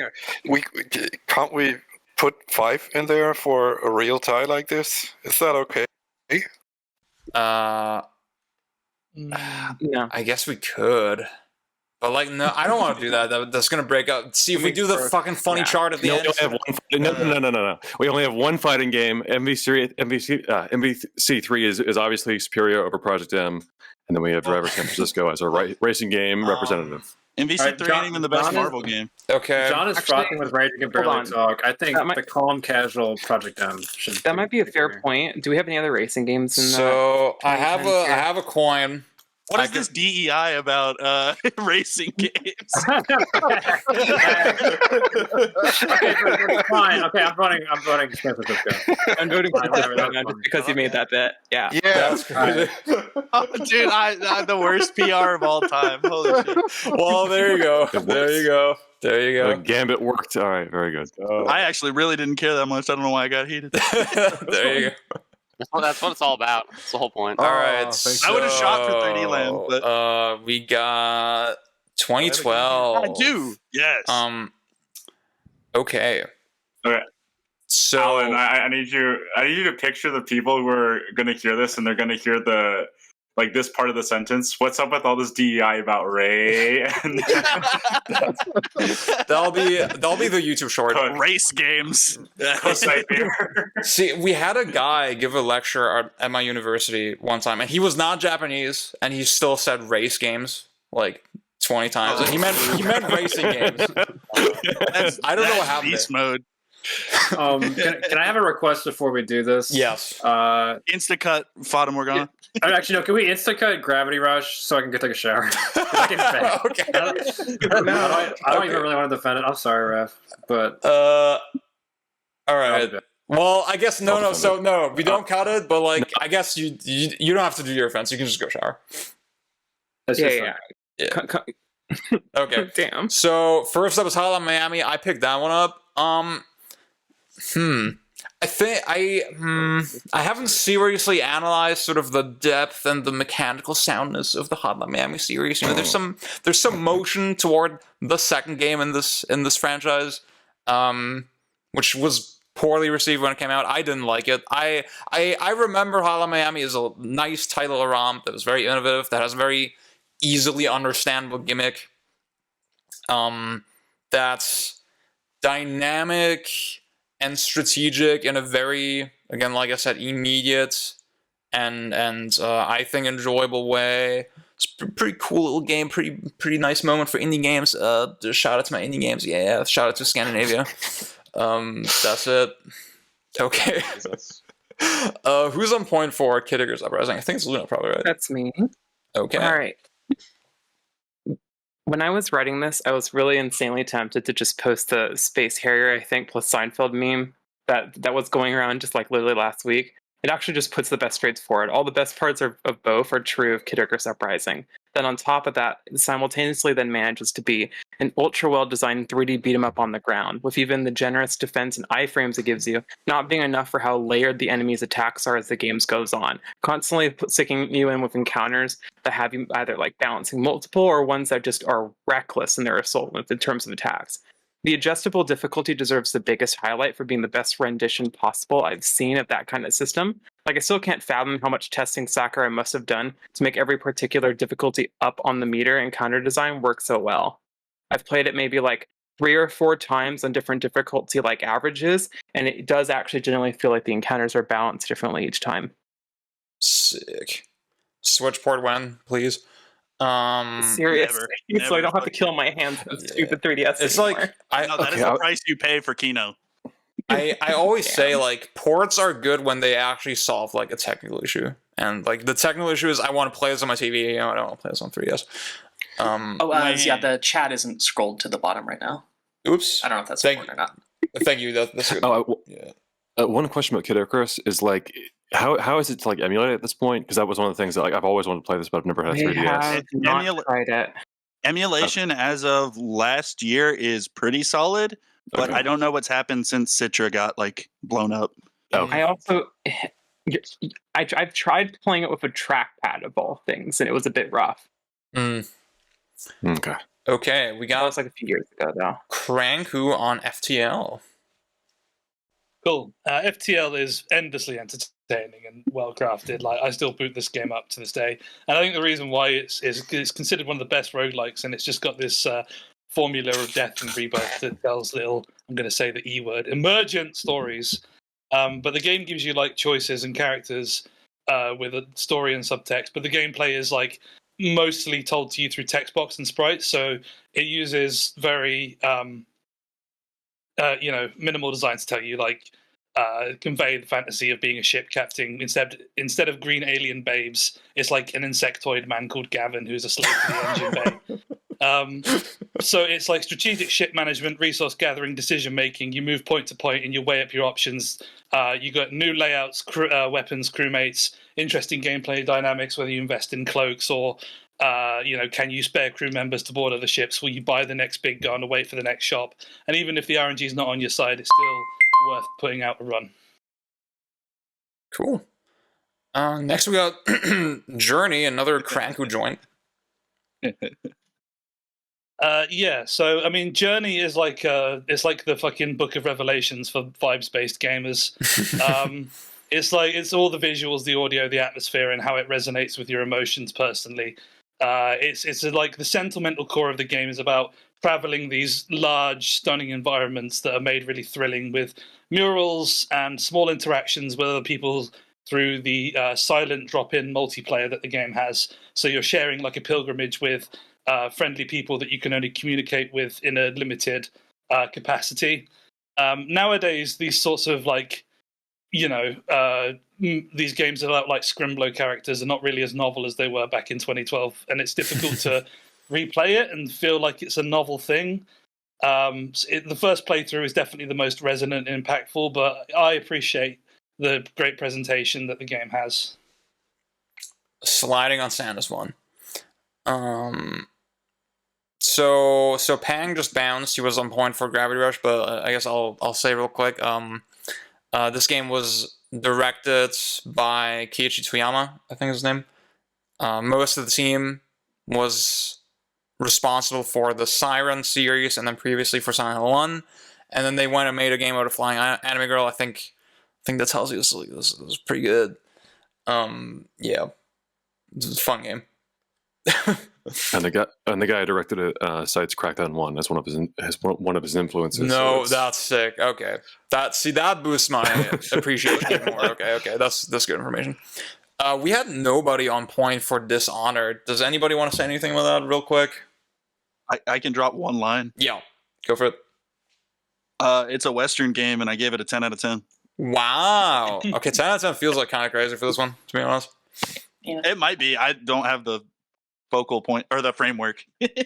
Yeah, I think it's like not amazing as like a pure stealth game, but it's like it's not a pure stealth game. It's like, it's got these like empowerment, it's got these like kind of sand elements where you're like playing with the levers in a way that like feels like kind of like this expressive take on this kind of subgenre in a way that few other games are like fully empowering in that way. And also I really like that the bad karma path understands that, sure, whatever, who gives a fuck about the bad ending, your final level is going to be cool as fuck and feel climactic as hell. Mm-hmm. Like, you don't feel punished too terribly for the bad karma, even if I wish the karma didn't really exist. It might also come up in the free-for-all, but I do think this game is a little overshadowed by Dishonored 2, just kind of doing a lot of like what it also does, but with cooler levels. Yeah, I haven't played Dishonored 2, so that's why I picked Dishonored 2, but wouldn't pick Dishonored 1. Yeah. Okay. So, Dust Force, again, that was another one where nobody was on point. I know I have something to read off for Dust Force. I know, but so Raph wrote that. He just told me, he just let me know, don't do that. I decided to get some outside help for this one. So, if you please would indulge me for a minute. Pretty good. Dust Force stars Ninja and Zelda. In this, Dust Force is completely unpretentious. It has no ambition, just a great excuse to clean up the dirt littering the various levels. There's no humour and no cutscenes. The gameplay mechanics are cringe, and a straightforward tutorial level does a great job of feeling condescending. As with many platformers, players jump, allowing them to jump. But Dust Force also includes jump, meaning as long as player can jump, player can remain airborne. This mechanic drives Dust Force and makes Dust Force into an impressive display of platforming. The levels are bland, but Dust Force excels. This is simple to understand. You could give a million monkeys a million keyboards for a million years, but they'll never beat the most fucking massive testicles in computer game history. Neither will I, but that's besides the point. So it's time for the question. Why do I think Dust Force is the worst game in history? Well, to begin, I suppose I should mention enormous cocks that the developers posted on their site, which is a good read for anyone interested in independent games development. Good game. I went into it wanting to hate it because everybody liked it, and I liked it. Got good music. I thought it was going to be kind of Reddit, and it wasn't. And I was like, whoa. Okay. Margaret the Ninja, I think that's another one where Raph wrote a paragraph. Yeah, I can read it off. That'd be great, thank you. Yeah. Margaret the Ninja feels a lot like 2D Metal Gear Solid 3. Power fantasy sandbox paired with tightly paced stealth puzzles, constantly drip-feeding new set pieces and hazards to keep things interesting. Great for people who like endlessly dicking over complex reactive guards from the shadows, but want something more guided and linear than Metal Gear Solid 5 or Hitman. With my own experience of the game, I'll also say that it has a really interesting use of sightlines around level design. in the ways that like enemies will definitely absolutely be posted in the best locations where you will have to enforce your usage of like what you can do around those sight lines, either manipulating them or having to just like navigate between them. You cannot simply just ghost by doing the least stuff possible. It does require a great amount of effort just to do ghosting. And ghosting is really fun in Mark of Ninja, which is not something you can really say about like any other stealth game I think I've played before. I do not like ghosting the Metal Gear Solid games. Okay. You convinced me to like check this game out with the Metal Gear Solid 3 comparison.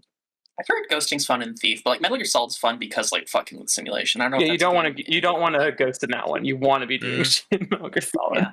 We'll save that for the free for all. Sorry. No, you're good. We got John on Max Payne 3. Yes, yeah.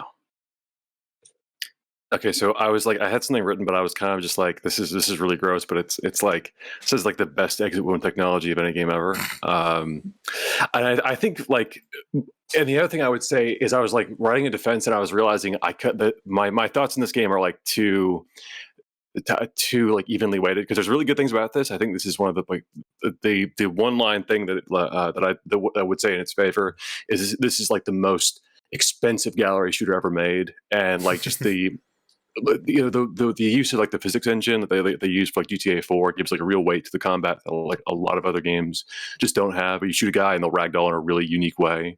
But it's one that I was like sort of like deliberating on it, and it's like I'd kind of pre-cut it because it's a really cool action game, but it's a little too cutscene heavy, and I think that it's not as immediate as some of the other shooters on this list or even other games like prior entries in the Max Payne series. John, I don't know why you are better at selling me on shit I have no interest in than anybody else on this planet. Oh, really? Okay. Nice. Thank you. Next I think we got Ash on The House in Fata Morgana. Yep. It's a standout piece of period genre fiction that revels in the shenanigans you can engage in if you're a book where the reader can't see how much is left in a glance. It contorts, shifts, slides, and puts its cast through its paces while never ever forgetting their motivations and grounding them in sincere empathy that doesn't descend into victim blaming or acting like abusers are owed anything more than what their victim thinks is right. It's about more than abuse, but a lot of doujin works like this don't treat these subjects with the same care as Fatamoto, and a lot of them have more rigid structure that feels less excited with the medium and with the general act of creation. Cool. Okay. Fire. I had this sitting in my library for a long time. I need to play it. Do you? Sorry. Okay. Gary, I think you're on point for Smoggy, right? Oh, I thought we were. Is that Train Odyssey not next? I thought we were going by like. They're in two different orders. I'm fucking stupid. Yeah. Same amount of votes. Who wants to go first? Yeah. I'll go first. I don't care. Okay, go for it. All right. So Splunky 1. I was gonna joke and say that it's like the one good roguelike that we talk about, but also FTL is on this list, so hard. Splunky 1's really good. Derek, you made a really, really fucking good roguelike with this. Obviously, the game is like 2D, like sort of just like stages that you're going through. It's got a very simple move set of just like like whipping, jumping, running, moving, whatever, and gives you like very limited inventory for ropes and bombs. The way the game kind of shines is with like how kinetic a lot of like the physics work in the game. Like I think that Spelunky 2 does it a little bit better in the future, 12 years later. But the way that everything interacts in a level, like where you throw a rock at a caveman and that caveman can hit an explosive barrel, the explosive barrel can like blow a bunch of stuff, drop a rock on a shopkeep goes crazy, blows up his shop, you get all this stuff for free and a gun. It keeps the game like really fluid, and the way that you kind of like keep going through it and getting better is just by knowing how the game kind of works together with its systems, and you can beat it for the first time without any other knowledge. Imsim. Okay, Action Odyssey 4. I think that should be Alan, right? Yeah. Okay, go for it. Okay, so this game has like a more specific vision than a lot of other JRPGs that are so incestuously derivative that they don't really get to anything. It is strictly about how nice it would be to walk in the woods, illustrated by the guy who does the Ghibli backgrounds, with your merry band of adventurers. I think it executes that mechanically, aesthetically, narratively, like no notes perfectly. I think it's like the quintessential fantasy JRPG experience on pretty much every level. Yeah, that's really all I got to say. Hell yeah. I think the number of votes on this one kind of belies that it has a good amount of shooters in our circle. I don't know. Yeah. Splunky 2 is oddly low. Yeah. Like this, I don't really understand. I feel like Hotline Miami, ironically, is one that doesn't have that much support in here. How do y'all feel? It's okay. I like it, but it's just kind of okay.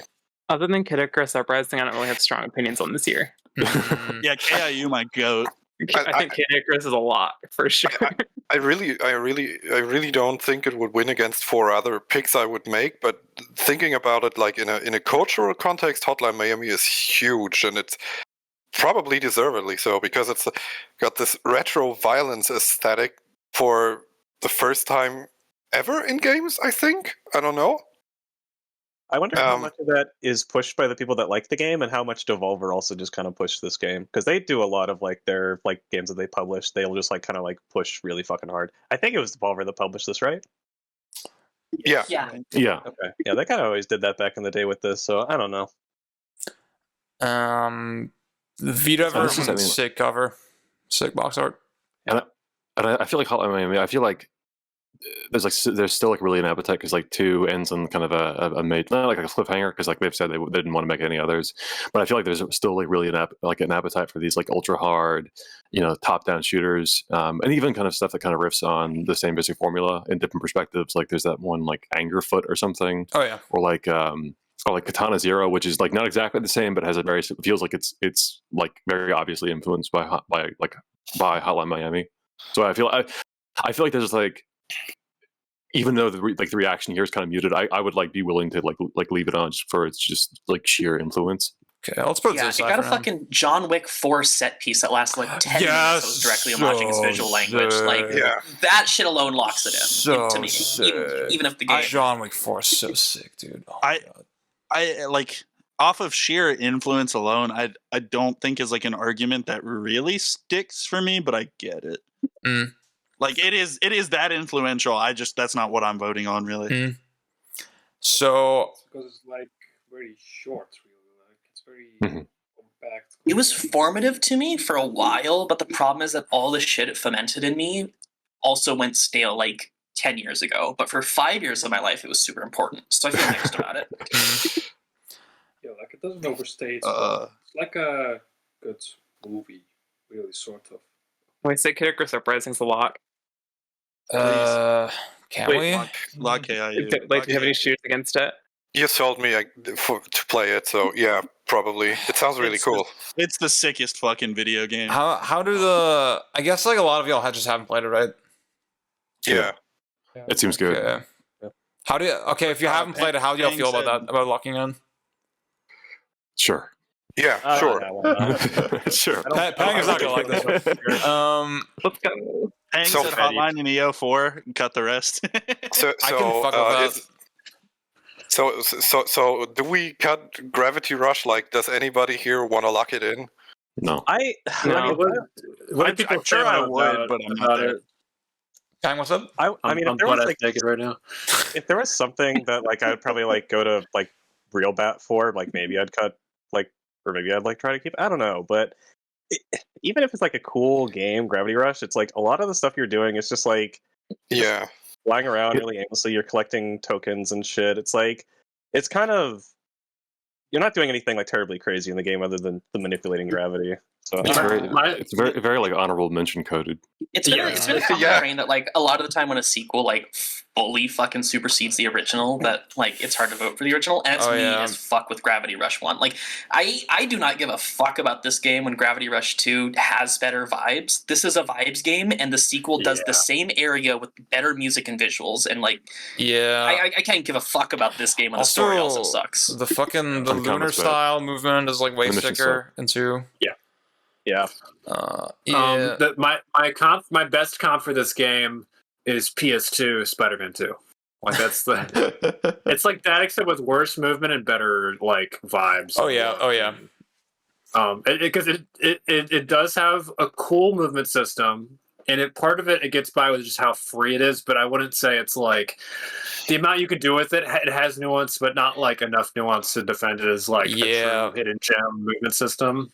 And the actual campaign is pretty not good. Combat's very boring. The stealth section, the fact that they take away your gravity manipulation for some of the missions is fucking insane. The only good part of the game. It's like half the fucking story missions in the second half. Like at least they do it in 2, but it's like 2 is a longer game, so it's also just less proportionate of the total runtime. But it feels like the entire fucking last like third of Gravity Rush 1 you're without your powers. I didn't have shit to vote for here, so I had to draw. Sick I had to vote for the Who here has actually like played it on a Vita? I have. Yes, I have. That's how I finished it. It's sort of ugly. Is it just me? Am I just a hater? TJ said it made her nauseated because of how like tight the FOV is. She was constantly coming to me, like, "Why is there not an FOV slide in this game?" Like, it's a Vita game from 2012, baby. Like, I don't know what to tell you. It shouldn't have been a Vita game. That's a fucking problem. I liked it much more on the PS4. Like that vastly raised my opinion of it for sure. Sounds like I'm gonna go put some clothes on. Make sure your 4 gets locked in. Yeah. Oh, base pain. Okay, can I just say real quick? Wait. Yeah. Oh. Wait. Before we do that, for the same reason that we're talking about Gravity Rush into like superseding and such, Dishonored 1, Dishonored 2. That sounds valid. Yeah. Dishonored 2 is such a huge improvement. And its predecessor, Dark Messiah, is so much better as well. I would say yes. I played the first chapter of this game. I was not feeling it. I think in its inoffensive moments, it was just kind of melodramatic and not. I mean, the visual novel stuff is just not something I guess appreciate sort of intrinsically, right? But then when it got a little more dramatic in that one chapter that I played, it just felt very, very tokeny, very shock value, silly almost. I want to say. I've litigated this before. Yeah. I do think the first door isn't fully representative. Like the stuff I'm talking about is all in like the second half. Like my main thing with the game is that it sets up a very episodic structure, and then each episode gets fucking weird with it, and then that structure starts getting corrupted and corroded, and it becomes something completely different. And then the last like third is something even different from this messing with the structure. It's something where I don't want to say, because again, we've had this discussion before. I would never say you can't have an opinion on this game because you haven't read the whole thing, because I that's unfair. But I would say the stuff I'm talking about that I like about it is the work as a whole. I appreciate the way its structure is hidden and strange, and that's something you don't appreciate till you can zoom out and see the final shape. Yeah, I can see that. I think one thing that I do find interesting is that like whenever I said this take that like first door didn't impress me or like was bad, nobody disagrees with it. Everybody just kind of says like, you like there's more to it, but that's even as someone who loves the game, I totally understand. Like you don't want to invest more time, and it didn't impress you, and like I mean, it was like 3 hours or something. So I can see the how second door isn't much better. That's the problem. Wow. I genuinely think the second door is better, but that's we can discuss that later. It's better, but it's not much better. Like I really like door 3. I think door 3 like true. That one also kind of descends into misery porn at times, but it's also a strong conceit, great acoustic identity, great visual identity, and it's where I think it starts building on itself a little bit in a really effective way. I know. But also, that's like 6 fucking hours in. It's not fair. It's the same. I know how we can get Alan to agree. We can because a lot of later chapters in Fata Morgana do have misery porn. Really bad. I'm a vocal misery porn defender, actually. So, goddamn, Alan, you were supposed to be on my side. But what I'm gonna say here is, I believe Ant gifted me this game after we had our last argument about it, and I did start it, and I've dropped it 3 times. Wow. So you're not a fan, or? I can 100,000% believe it gets good because all these smart people I like say it gets good, but I didn't ever get to where it got good, and it took a while. Guys, he likes Tsukihime, by the way, so Tsukihime gets there quicker. I do think day 2 you wake up and you're chopping people up. I do think if any visual novel should make it in the 2010s, it's this one. Yeah, I agree. I think it's like. Could any visual novels be making it? No, visual. Y'all let a racing games. Barely games. Yeah, I think Fata Morgana has issues, but a lot of them are representative of the visual novel genre. It's like a business card for the whole medium. Like it's got some trashy writing. It deals with some sensitive themes, but it has an overriding sense of empathy and such a fun grasp of the structure afforded to something like this in a way that makes it a fun. Like it's a fun read once you get in its groove. To me, like and that's. And one thing I want to say, it gets meta without like shoving it in your face like most other meta games do. Like even Danganronpa V3, which I really like, shoves its meta-ness in your face to an uncomfortable degree at the end. I thought y'all liked that. Yeah, I do like it. I do. With some other games as well. Also, I can't even say the character's name because it's a huge spoiler, but like this character in the second half of Fata Morgana is the greatest character in fiction behind Beatrice. Like, we can all agree. You know who the fuck I'm talking about. The biggest dick motherfucker in the universe. It's not here. Yeah. And when did Umaneko come out? I was thinking about this other game. I thought it was 2019, but it's 2020. Well, okay. Are we cutting Fata Morgana? No, we're locking it in. We can't cut it or lock it in yet. It is actually too close, I think. God damn it. Now, As speaking of things someone to who cut, wants though, to cut it. Can I kick the shit out of Max Payne 3 in a corner? Yes, fuck Max Payne. Yeah. It sucks. Yeah. Man, John made me Get rid of sweet it. on that thing. What are you talking about? I have a soft spot for Max Payne 3, but it's like it's not something I feel strongly about. I think the other thing, like I think if it was like Sin and Punishment, where there was a giant skip button on all the cutscenes, and you could just jump from like set piece to set piece to set piece, I would say this game is like that would make that game like jump like a full star. Arcade mode with the mod that lets the skip cutscene button actually work lets you do most of that. Oh, does it? Okay, well, I think it may be better, but I feel like maybe as just sort of like for a general audience or something, it still feels like it's a little. And I'd even say like the early chapters are still like not great. Like the like Act 3, the stuff in the police headquarters is amazing. The airport shootout with Tears playing in the background, awesome. But I would say it's kind of backloaded with all the really, really good stuff. And it's and I'd even say like the physics. I think that it's. I both admire what it does to the gunplay, and I think we talk about like shooting and gameplay being like weighty or whatever. And this game actually does have like a nice weight when you shoot like enemies. But I think there's a lot of times where you shoot dodge and you like crash into a wall and have to get up. And I think maybe like really like that. It's such a strong option in the other games, and having like you actually think about your positioning in a cover game where like. I really like that part. Like the trade-offs that creates is really interesting to me. It's the defining mechanic of Max Payne 3 relative to the other games to me. Well, I was going to say I think it's a very like your mileage may vary thing, and I know for me, like, I know for me, I kind of land on the side of like I don't know, like I don't care for it as much. So I don't know. Like, I could do that.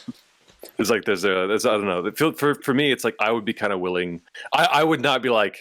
We gotta lock it, or I would not be like I would not contest it if we cut it. Yeah. Like who else would lock it in? About it, but it is a game that I like. Like I my main issue with it is that the first two games had such amazing atmosphere and these like great one-liners and little bits of asides, and this game is just tiringly cynical and exploitative. That was gonna be my argument against the it. Rockstar bullshit in this game is so annoying, and like the mechanics are good, the shooting is good. The story, they should. I want to just like cry every time I think about Sam Lake's idea of this game. That would have been my argument against it. That like if you look, this is a game I feel like that wants to be taken seriously as like a holistic package, and as that, it kind of falls on its face. We're like way over time. I kind of want to lock in Spelunky. I feel like it's unfair that it got so low. I feel like this game is fantastic, and like I would lock in Spelunky, and I would lock in Spelunky as well. So true. Yeah. Any disagreement with that? I played it, but I'll wish list it. Let's do it. I think it earns it.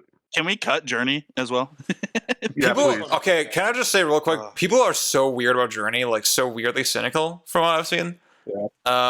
Yes. I just I don't like think it's it. very interesting. Yeah, I think it's good, but I'm not going to put that out. Like I think it's a great okay. game. I don't think it needs to be locked in. Necessarily. I just wanted to get that out. Like to me, it's like very strange the hate boner that I see for it online. No, I think it's like a 7 out of 10 experience. Like it's good. It's fun. I mean, it is like its primary Doesn't need to be feature here. is that like it was like one of the first to do what it does on its scale, and that it's trimmed of pretty much any fat.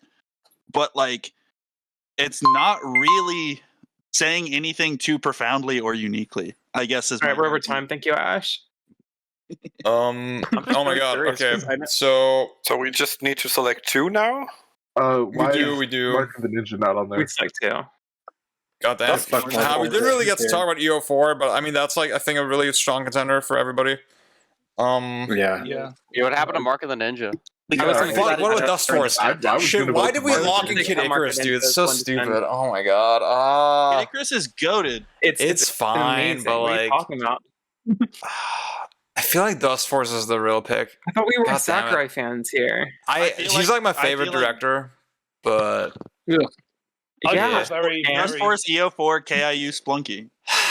I could take or leave most of these. EO4 is very good. I feel very, Dust Force over Hollow Mammy. I feel like that's. I really love FTL a whole lot. Let's do it, and EO4.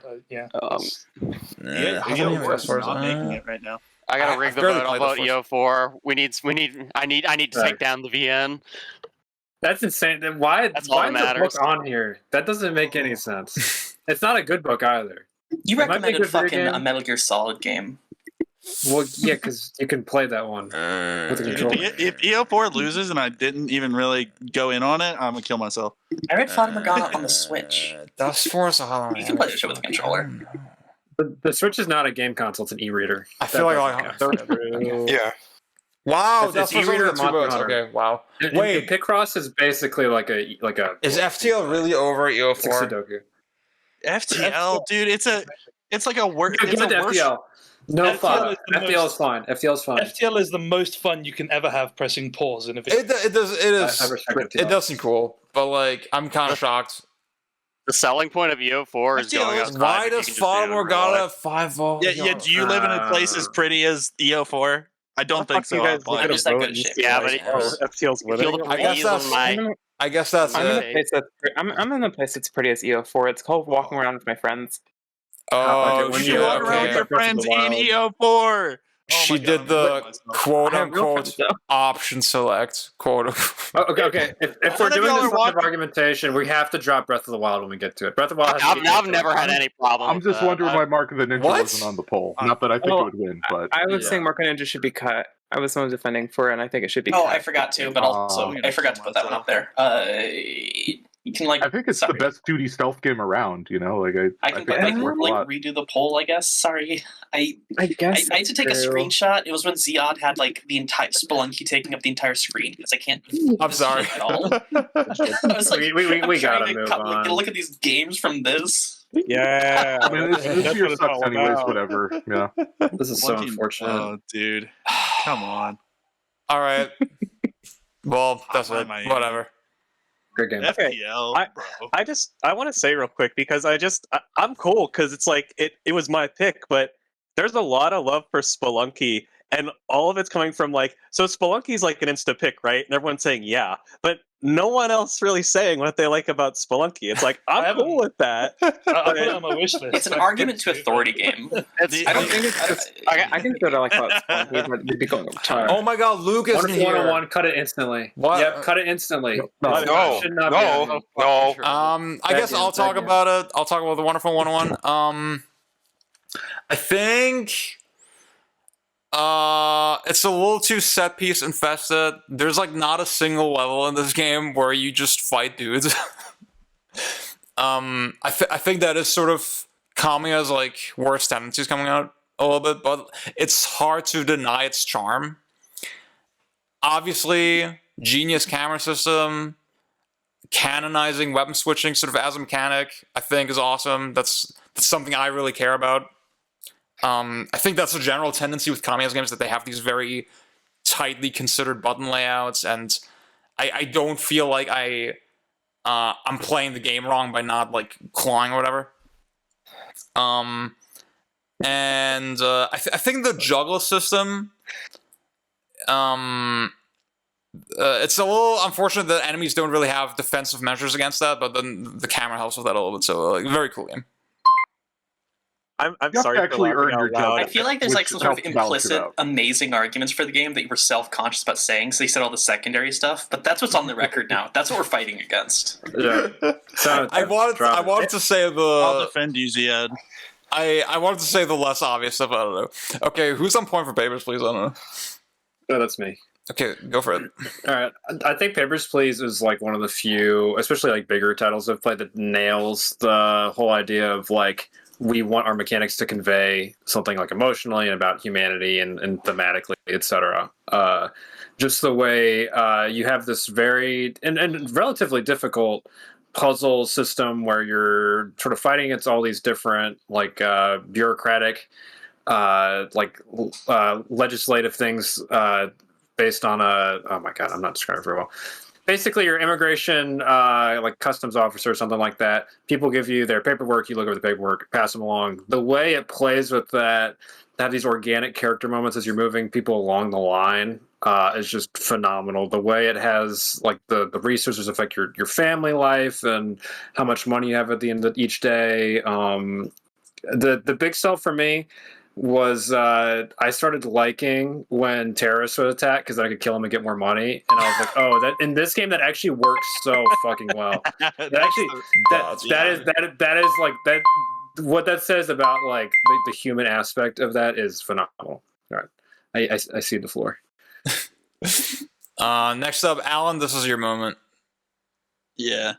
Go on, Alan. Alan's big Okay, moment. so like SMT4 is like the end of the art history of Atlas. It is like the culmination of one of the coolest studios out there. This is when all their old staff hadn't got arrested for tax evasion yet.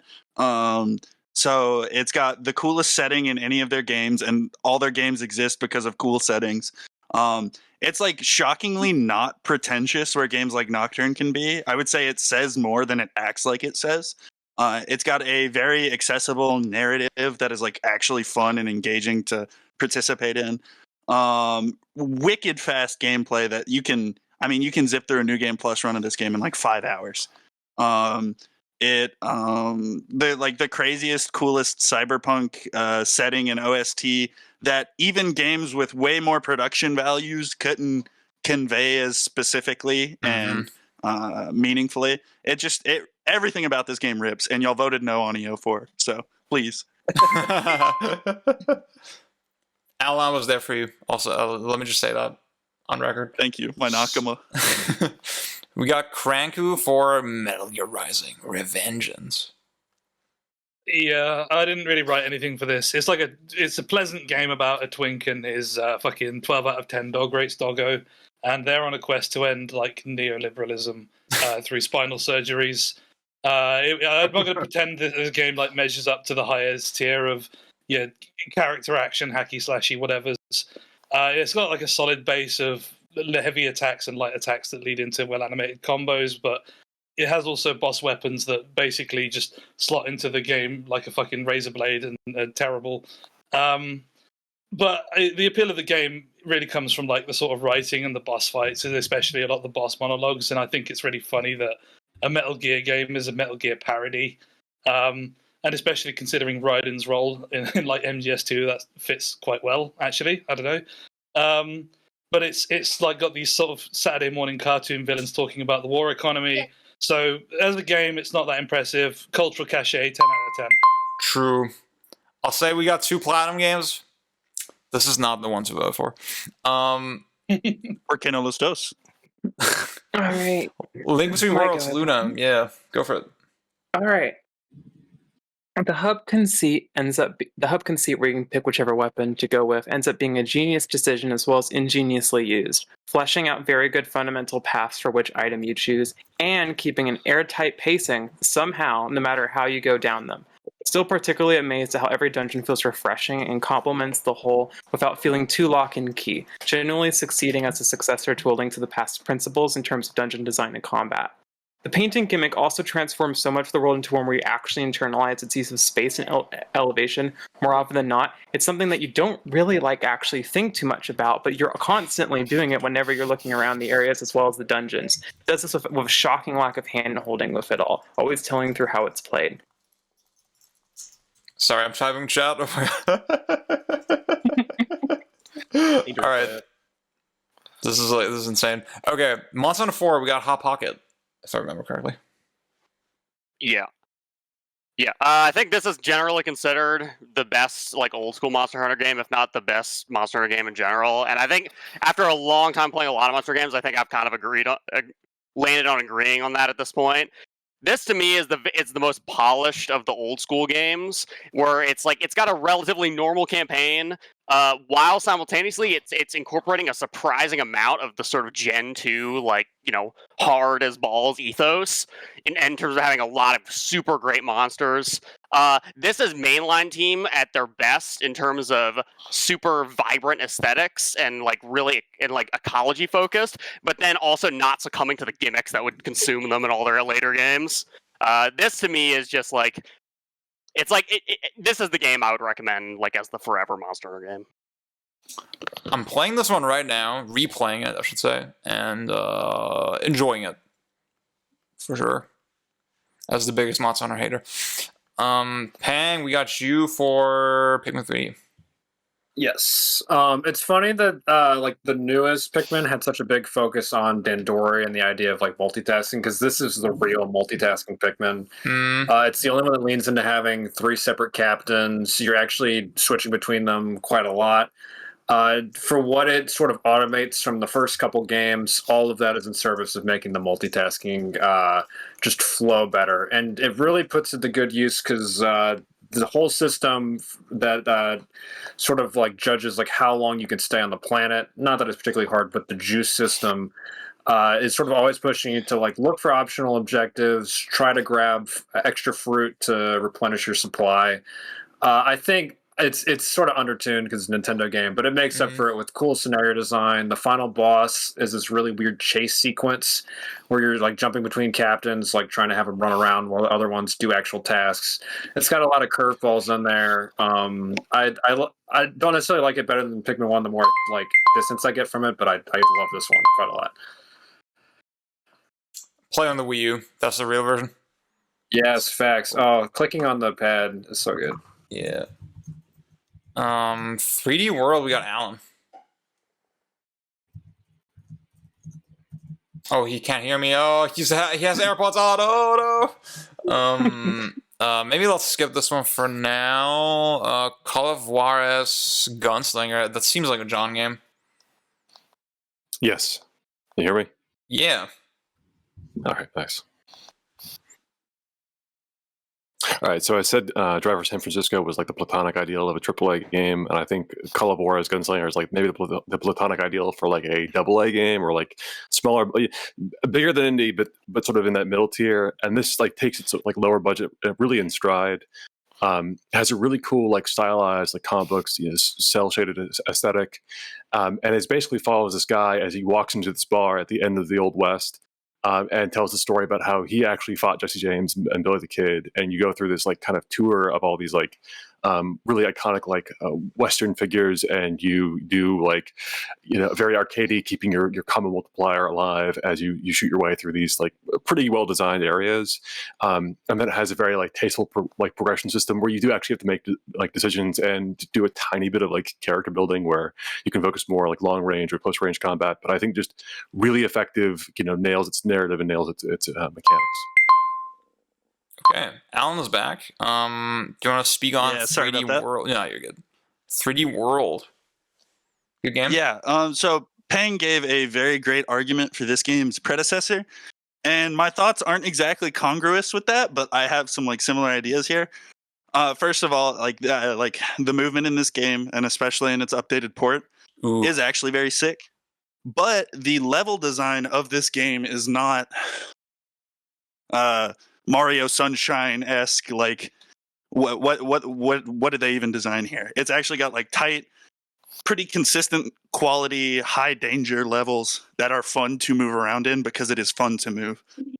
That's not a combination we oddly get in 3D Mario games very often, and I think this one does it the best. So, yeah, for me, it captures the 64 spirit in a more contained way, where you're kind of always moving forward. Yeah.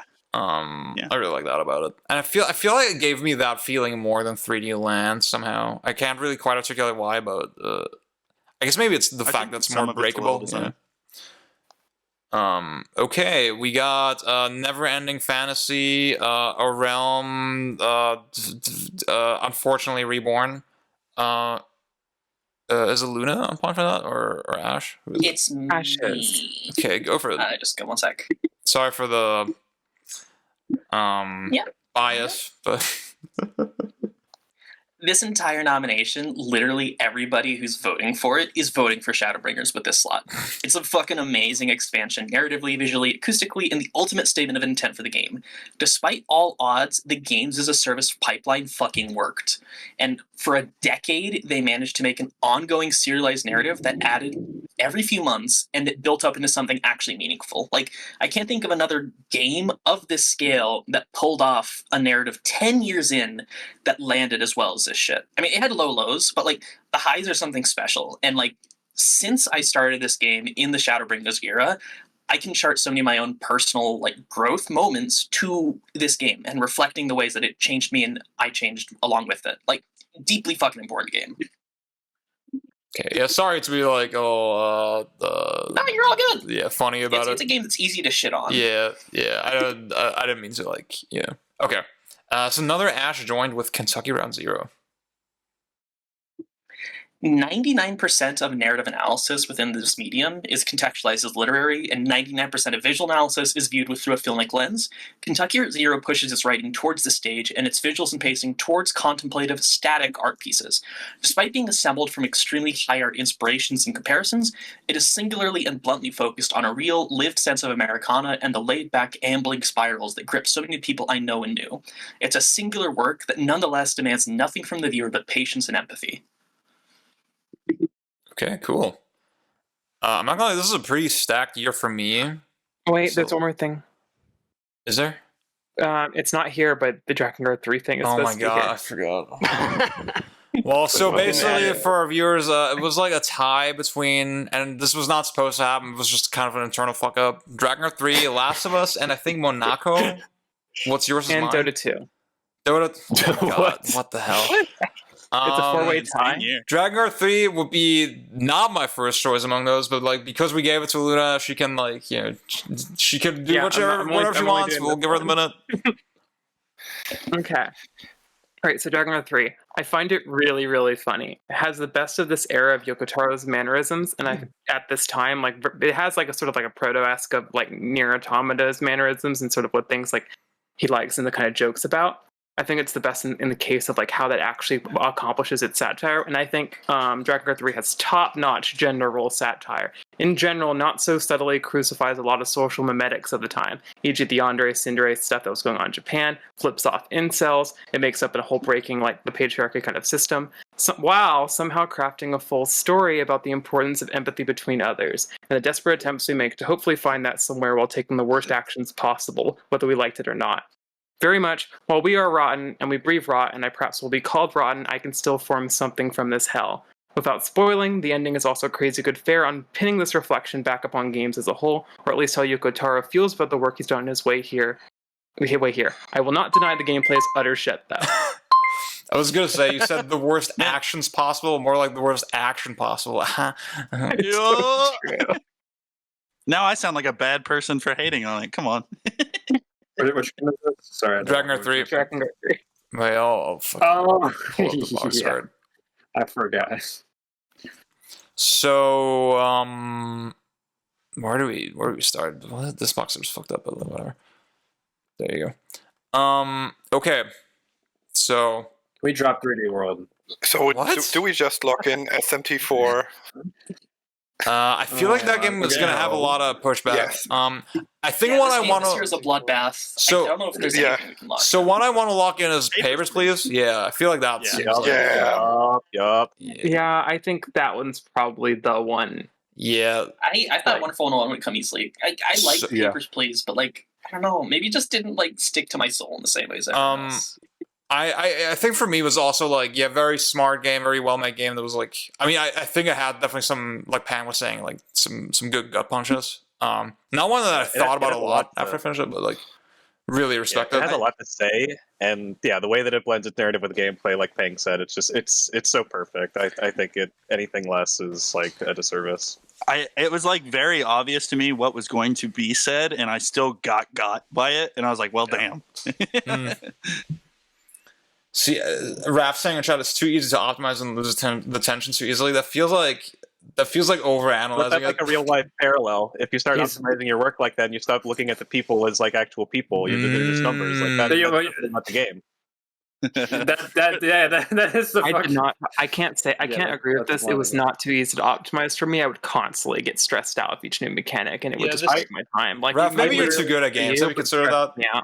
Yeah, like for me, like I did the ending where you escape with the fake visa. I did like my first playthrough, and I never like everyone was fine. Everyone in my family was fine, and like I didn't get in too many mistakes. Like it was something where it was effective in this unique control method of getting you in this mind space, but it just didn't. The tension wasn't enforced. I just didn't really fuck with it, and it didn't stick with me. Like I think it's something where like if I grew up in an environment like this, if I had that lived experience of totalitarianism in such a formative way, dealing with the bureaucracy, I can see it really hitting different. But I am a white girl from Iowa. I don't give a fuck. Okay. Do we lock it in? Like, I guess the opposition's not that strong. I think it's. Nah, yeah, lock it in. Yeah. Okay. What about the Wonderful 101? Oh, sorry. And what do you want to talk about? I wanted to ask if, like Metal Gear Rising, everybody agrees that it's like has good components, but does anybody want to lock it in? I would for fun. I would. I don't know about that. That's It's not not a a good lot. reason. That's a vote. The fucking I will dial drop- combos I don't will- fucking Locking is matter. strong, but like Juggling is so boring in this game. The blade mode is stupid. Yeah. Like, I mean, who gives a fuck about the gameplay of Metal Gear Rising? Exactly. They're there for the guy that's like, who gives a As Yeah, Durandal true. said, it has aura and hype moments. I mean, I That's think all it it's- needs, baby. I think it's got a better narrative than most actual Metal Gear Solid games. I don't know about that. I don't know if I'd say that. Okay, but That's a sort of shit. That's some shit the narrative is better than your solid people games say, since right? 2008. The narrative is Okay, but Wonderful 101 story. Yeah, Wonderful 101 is the better game for sure. Don't cover up SNL. Oh, no, it's not. Wonderful No, it is 101 not. has like the best Yes, it fucking is. button prompts in the universe, which is sad when Metal Gear Rising's main thing is having button Yes! prompts. Like, Thank you, Ash. There we go. Okay. Why are you locking it in? No, we're not locking that one. Serious So- pushback. There's so much pushback. Most Is is it- is the there- majority of the chat. I No, would say. I think no, there's From not. my I think we can put perspective, them to the side for now because we Is don't. anyone need to- gonna die for Zelda? Like, No. so I probably would if I had played it. That's I probably think like it's one of a- the drop There's shitty like worlds so I've many ever other Nintendo games game on in my here. life. it is a good one. Yeah. I really like Link Between Worlds, but I feel satisfied just getting that minute talk about it. I definitely wouldn't lock it in or even vote necessarily for it over the other four here. Does over anyone my f- own actual top four here? Does anyone feel strongly about it? I do like this game a lot, but Do I feel strongly about something? What? but Link Between Worlds. New kids. Yeah, whatever. Let's just cut it. What about For Ultimate? I think if we're gonna give one Monster Hunter the nod, it's probably this one. I don't think Generations is gonna get through. I don't think any Okay, Monster Hunter should Generations- get the nod. Oh, I voted for P Shit, third. I'm I did my part. Y'all can't hate on me. So I'd be open to like putting this one up, but like, No. yeah. The go. No. It's a lock. Wow. Okay. Okay. Okay. All right. What do we do? Okay. What about Dragon I feel 3? strongly about Can we putting delete this one? S17 we can cut Drag 3 and We can cut Pikmin Drac 3. 3. I Yeah. just wanted to put on its honor. Yeah. God damn it. Okay. We can cut But Pikmin it was 3. a really good defense. I I'll want to say she's that. kind of hot. I'm not gonna lie. This is a good drawing. Jesus. Like the Great. thing She'll to kill you say, for it. in game, her model is atrocious, but yeah, they kind of cooked on this So- box art. Okay, can we work from the bottom up maybe? Like, I didn't play Kentucky Road Zero. It sounds very cool, but I also don't know, like, if I... It's too American for I me. didn't put play it over either. Yeah, it's very as soon as I hear Americana, I don't want to play it. Same, and I'm from Alabama. What's the one game that everybody has to play like in class? Oregon Trail. Oregon Trail, yeah, that one. Yeah, this is like a riff on that kind of a little bit, right? In a way, I hadn't made that connection, but okay. Is it? Yeah, it's like a legitimately fantastically and thoughtfully written game. Like there's like some cool shit that Kentucky Route Zero. Like I think you can discuss Americana and whatnot, but it is fundamentally about like institutional failings that aren't directly shown. It's just the after effects. It's about like going through these communities that have everyone acting like ghosts, and that really fucking hits if you're like in those parts of America. I think it captures a specific atmosphere and then gives it better presentation and more thoughtful writing, prose, everything than anything else ever could about that subject. I think they made it over the course of like a decade as well. I would kill everything else on this list to put KRZ on here. Really? Wow. Absolutely. Okay. It's probably the best. I having not read it, it is probably, like, seriously speaking, the best and most life enriching thing on here. But we're not about that life. Yeah, literally. That's our plan, Tap. Life enriching 3D world. I had to draw the W in Wonderful 101. That was life enriching. I'll say. Let's oh yeah, go ahead. Cut the obvious one out. No, let's cut the obvious one out. Is this the one you're talking about? No, it's to the left. Oh, well, okay. I mean, John, you made a good case for it. Like, it's a good game, but like, come on. I don't think I knew this game existed. One of the four best games of 2013. Come on. The problem is with Call of Juarez is that you play the first three and you think, wow, this series is kind of fucking dog shit. And then Juarez Gunslinger comes out and it's like, wow, this is really tragically underrated. I wish more people played this shit. It's a pretty tight game. It's sick. Like even on controller and stuff. I don't know if it's a deadlock, but I mean, I would just say put this on your wish list if you haven't already. Yeah, I would say like as far as like mechanical depth and like quality, I would actually kind of say it feels like very, I don't know, platinum coated, where it's like this is a great vehicle for like big dumb set pieces, and I maybe just for like out of just pure contrarianism, I would be like, okay, this is better than Metal Gear Rising or something. I own this game already. Okay, so I think we should cut MGR too. So, so who's in favor of cutting MGR? Who's like a big shooter for this game? I love this game. I'm down to cut it. I like it. I enjoy it, but yeah, you can go and cut it. I like it. Yeah, cut it like in Metal Gear Rising light mode. You should cut that out of the video. All right, so where are we at? I would say I would cut 101 and then put like Monster Hunter and then SMT4 and Papers, Please and Kentucky Route Zero. I would cut Pikmin 3. Honestly, I feel like Wonderful 101 is like this game is so sick though. This is such a sick. It's not even the best Pikmin game. Yeah, I really like Pikmin 3, but it's sort of like, We already did Starcraft 2. I mean, but like, it is underwhelming. SC2, so fucking true. That's so funny.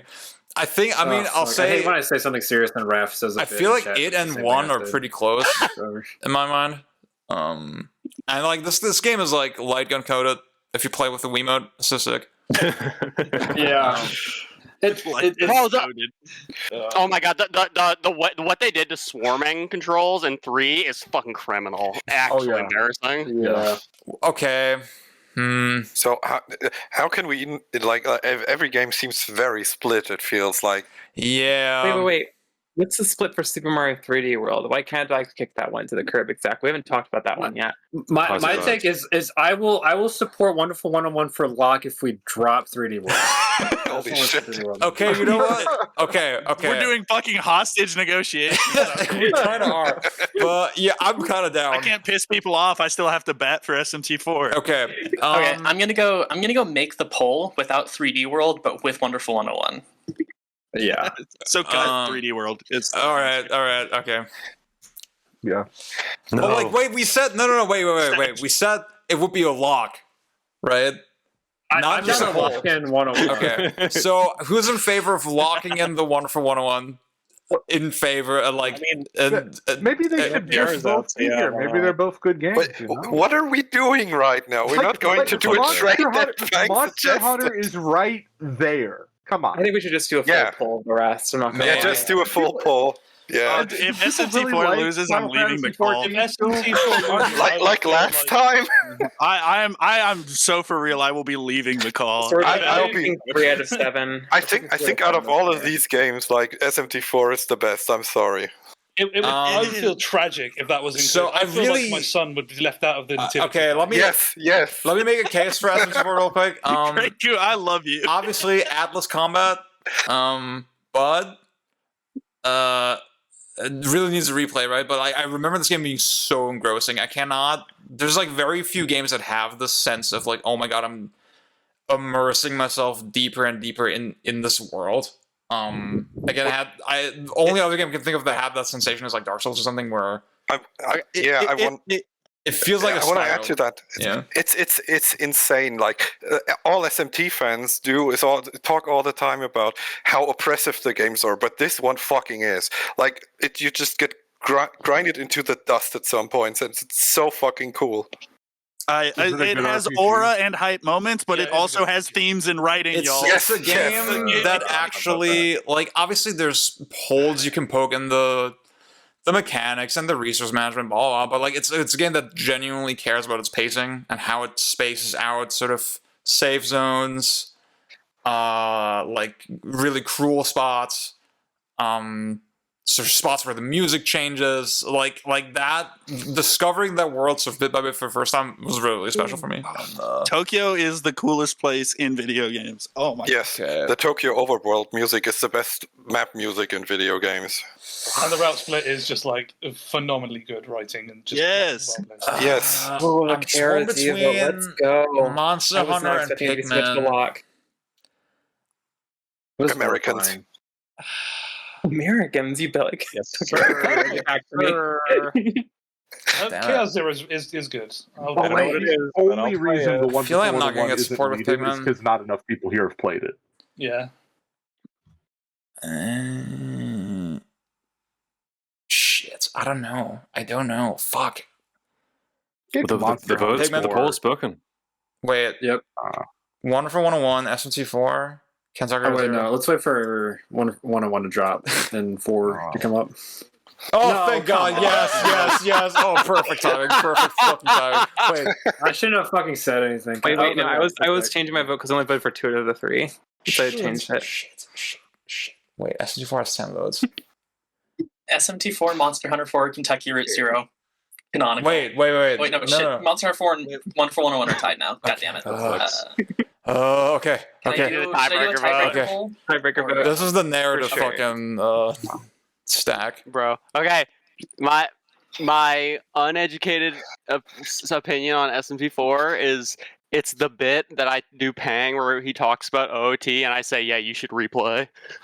I just replayed 5 times in the past. Okay, Alan, you did not count. Blow me up, Alan. You did not count. Ash, you're fucking you're swaying the poll. No, you can't. Fuck. No. Jesus. I was voting Monster Hunter anyways. It's so fucking angry. I voted the Wonderful 101. Is so fucking bad. Don't delude yourself. This game is terrible. Ryan, where are you, babe?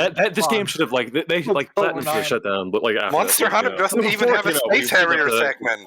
We shouldn't have had fucking stuff for it. This is a disaster. This is so fucking bad. None of y'all have played fucking Kentucky Route Zero. Like, come the fuck on, dude. I have. Yeah. It's that good. Everyone who it's that fucking good. 2 people here have played it. I didn't vote for it. I will say, like, fuck. Can we really get it? If it's raw combat, Monster Hunter 4 versus Wonderful 101. It's the Wonderful 101. I don't know about that. I think Monster Hunter might have it. They both have their warts, shall we say. But raw combat, I mean... Monster Hunter is like 80% warts by volume. I respect 14101 more for being like... For not being a fucking compulsion simulator. Dude, it's over. Okay. Okay. I just give up. I will say I want to counter all this fucking this debate about the Wonderful 101 like discourse, because they're like, oh, the camera's really good because you got to use a fucking magnifying glass to see the fucking like your character on the screen. Every time you get hit, it goes flying like you got hit by a bowling ball. Bro, and just like, press R. Where's Your character has a little it's circle terrible. around It's him. a They're bad highlighted. game. You shouldn't play Wonderful 101 on a small CRT, you know that, right? Get some glasses, dude. Come on. It is only poetic that the Wonderful 101 gets overlooked in here as well. Yeah. John is harnessing his fearsome energies. It's like this game didn't need any haters. It didn't need any more haters. Fuck all y'all. I hate y'all so fucking much. God damn it. Ziad, can we just end Bird Game? That'd be nice. I might have to. Based on what Ziad said about a compulsion simulator, it's like you could say that Monster Hunter. The fact that I voted for P3rd. I voted for P3rd, and this is what you do to me. This is what you fucking do to me. Y'all are feeding I into voted for Kami's P3rd. addiction to making bad games. Stop letting Kami make games. That's what He hasn't released a game in fucking 12 years, and this is what you did. Scalebound was literally canceled. Project GG was canceled. Now he has to make a Kami sequel to pander to the masses. This is what y'all. This is their fucking reason. Oh my! I might start crying. I voted for Wonderful 101. I bought it on the Wii U, on the Switch, and on PC. I've bought it 3 more times than anyone else on the planet has. All right, I gotta head out. Go ahead and drop Puyo Puyo Tetris, because who gives a fuck about guideline Tetris? But I did drop the notes in chat. I'll talk on your behalf with your notes. So did Alan just you leave can the read off call the after notes, SMT4 won? I think Alan loves me so much that he he took the Wonderful 101 loss to heart. He's so offended. Okay, that was unhinged. That was an unhinged discussion. Okay, what was that? Okay, no, one more thing. I want one more twist of the knife. I also want to shout out. I want to anti-shout out that one shmup they did that Camille did. The game was fucking terrible. I can't believe I spent like $40. Viewpoint? No, the Camille Cresta? shmup. Yeah, I hate that game. Fuck that game. Whatever. It's kind of good. Dude, why is Heather not here? If she were here, dude, if she were fucking here. I think she took she. I remember I talked to her one time, like maybe like 6 months after it came out, and she's like, "Yeah, that game's terrible" or something. No I felt way. bad indirectly hearing her say that. That's awesome. Alright. Dude, nothing fucking I matters should anymore. I don't even want to finish this. We only have 2 more years left. It's okay. Wait, this is the last. 2 more? What the Wait, fuck? this is the last year, I think, actually. Wait. Yeah, last year. 2010, 11, 12, 13, 14. Yeah. I'm stupid. I can't do math. Okay. Who's on point for Shovel Knight? That's me. Okay, go for it. All right. As much as I don't really like Game Maker's Toolkit, I'm going to just use him as like just a base hand for this. There's that one vid from him on Tropical Freeze and the idea of its level progression. Introduce mechanic/gimmick, then test it lightly, then more rigorously, then introduce other mechanics, and then layer that onto the pre-existing level mechanics already tested. It's an exhausting rhythm as a single form of level design, but it is one that I feel Shovel Knight makes some of the best use out of, while also giving a good deal of room for Ninja Solutions to bypass some of those tests entirely. This is especially true of Plague of Shadows, where you become the fundamental building blocks of the level by how you create all of your fundamental verbs, both for movement, combat, and everything in between. Spectre of Torment is basically the speedrun version of Shovel Hope with the same airtight pacing, just done faster, and I haven't played King of Cards, so I'm not talking about that one. Plague of Shadows is sick. I like that one a lot. It's so good. Okay. Dude, I can't do this right now. Like, who's on point for Tropical Freeze? Is it Evan? Yeah. I am. God, you guys don't like good games. Why am I even bothering? Tropical Freeze nails the full picture. Everything is in service of one another. The environmental storytelling informs players of upcoming obstacles in a natural manner. The music, often a mix of jovial and hectic, heightens the stellar set pieces. The retained momentum during a roll jump enhances the time attack replays without trivializing the carefully curated obstacle layouts. Often the most deliberate platformers are some of the most minimal in presentation and mechanics, but Tropical Freeze manages to be as deliberate as the best while featuring a maximalist presentation, a real roller coaster of a platformer. That's all. Cool. That's all I got. Oh yeah. Okay, we got Luna for Fuck all of you. Mario Kart 8. Okay. A very intricately refined version of the whole go-kart formula Nintendo founded, especially well tested on its highest difficulty, where a balance between insane, competently made tight turns around crazy obstacle courses and the more anxiety-inducing item-focused layouts that emphasize the seconds between a shell in your direction. The deluxe version alone, divorced from its DLC, which I would say muddies the water with a lot of nothing built for mobile tracks, but divorced from its DLC, the deluxe version has some of the best racetrack layouts on offer. Okay. We got Hot Pocket for Crimson Clover. This was another one where the release date was kind of confusing, but we settled on 20. Yeah, it's fine. I played some of this game this morning to refresh myself, and actually, this game is shocking. This game is significantly better than I remember. It's basically a fusion of different cave shmup mechanics that kind of elevates everything. Where it has the Ketsui lock on, where you have to kind of like hold off killing things until you can kill a bunch of stuff at once, and then that multiplier ties into the hyper system, which then sort of feeds back into it. It's shockingly intuitive, but also dynamic because it plays into the survival because it impacts how fast the hypers build up. That type of like super intuitive and dynamic scoring system is very rare in shmups in my experience. Also, the stages are really well designed, and there's just a ton of like different set pieces that you interact with in different ways. Great bosses. In my opinion, this is like one of the triumphs of indie development. Fuck yeah. Okay, what the hell is Duck Game? I don't know what this game is. Oh, sweet. Okay. So, Duck Game, starting out, it's a hilariously good time with friends, moving around the arenas in a mad dash for weapons that then everyone has to figure out how to handle.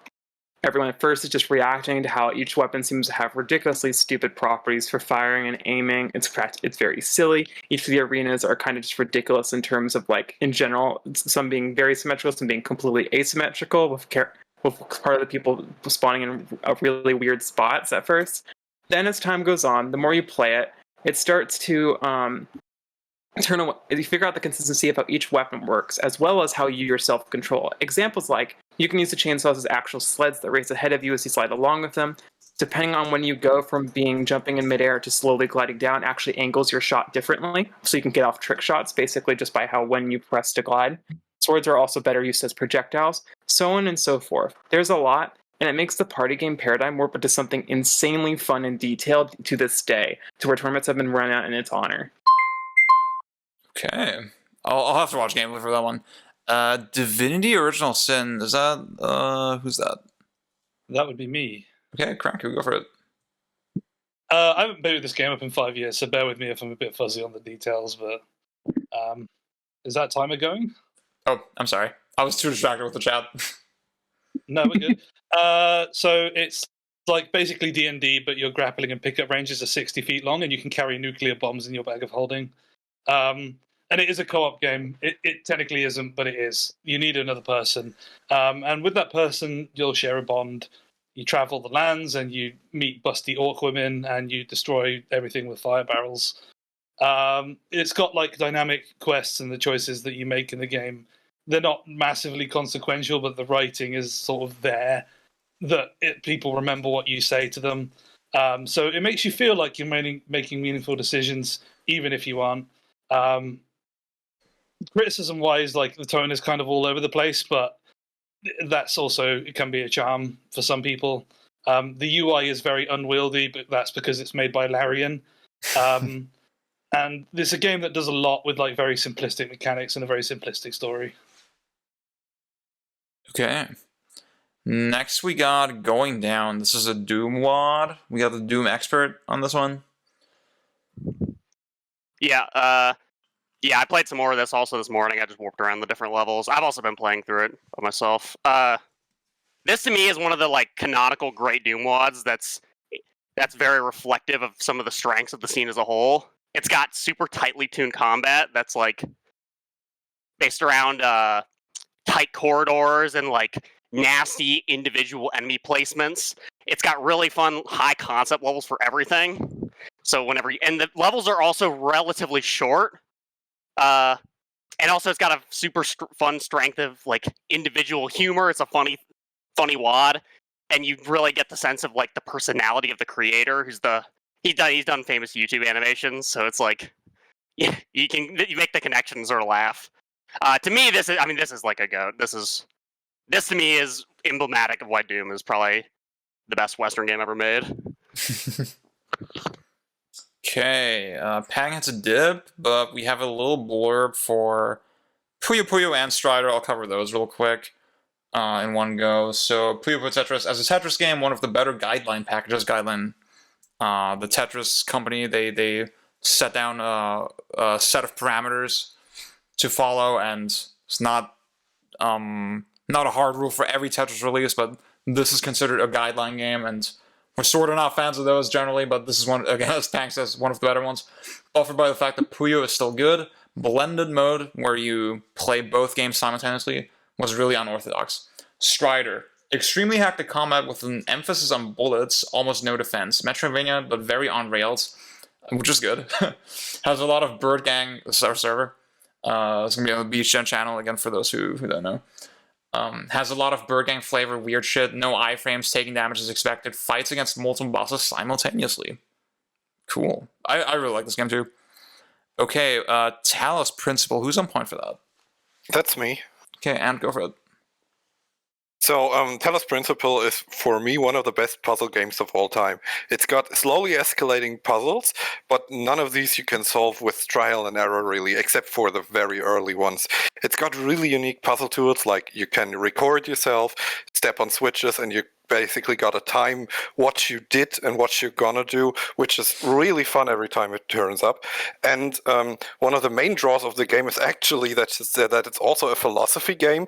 So throughout the game you converse with this dialectically opposed conversation partner. I can't say it any other way, like who basically tries to poke holes into what you think, into your philosophy, and it's insane. It's actually one of the few philosophy games that make me really think about my position on things. One more thing, that's one of the most systemic puzzles games I've ever played. So as long as you actually make the thing happen that should happen, you basically solve the puzzle. I can talk more about that later. Mm-hmm. We got Gary for The Wolf Among Us. All right. I'm not going to really try that hard. I don't really like this game as much as I thought I did. This is a post-Walking Dead Telltale game that came out. They took on way too many IPs. They didn't really know how to handle it all. Their writers also weren't as good. I think maybe just like Walking Dead was lightning in a bottle. I tried to replay a little bit of this game, at least chapter 1, before doing this write-up. One of the responses to a dialogue option is literally a character just saying, fuck you. And I don't really like the whole like character will remember that sort of way that the game like tries to like promote itself as like your choices matter. A lot of the times whenever I pick a unique dialogue option, the character has a pre-canned thing that they start to talk, and then they go into like the thing they were going to say anyways. I remember playing this game when it came out. I finished it when the last season of it came out. Thought it was okay at the time. I think the engine doesn't really hold up when you try to replay these games again, because you can feel the game trying to chug with like every single option you're taking. Going to the next scene, QT action fucking sucks. Cool IP though. Fables is cool. Try and read it. Yeah. I got like pretty far in Fables. I should finish that. Okay, Transistor. That's an Ash joint. Yep. It's kind of funny that like you just had Wolf Among Us fall apart on a homework replay, because for me Transistor's like the opposite. Playing this and Pyre is a fucking trip. It's literally about NIMBYs in a coastal city council being supplanted by fast-moving techies who wind up paving over the entire city and turning it into a big Apple store. The power of art just gives the main character a prettier fantasy to retreat into when you bleed out at the end of their doomed crusade. It's so gorgeous. I mean, like, I posted earlier, it's so fucking pretty. And it uses the in-media res conceit so well to create both the sense of intrigue and to ground this, like, fake roleplay in this almost, like, voyeurism. Who is this person you're controlling? What would they pick even when they know it doesn't matter? The fact that you're grasping for their motivation and all this just makes them more unknowable even when you're trying to make choices. That's really effective to me. The fact that Supergiant used to make games that felt this personal and reflective of the world around them, and they're going to spend a decade on fucking grindy roguelike horseshit till you play forever that takes forever to make, is a shot to the gut, and revisiting everything they made prior to that just makes it hurt more. Thank you. Oh my god. 2020's edition GGC in 5 years. That will be the Hades takedown. Okay. What are you talking about? It'll be the Hades sweep. What are you talking about? No.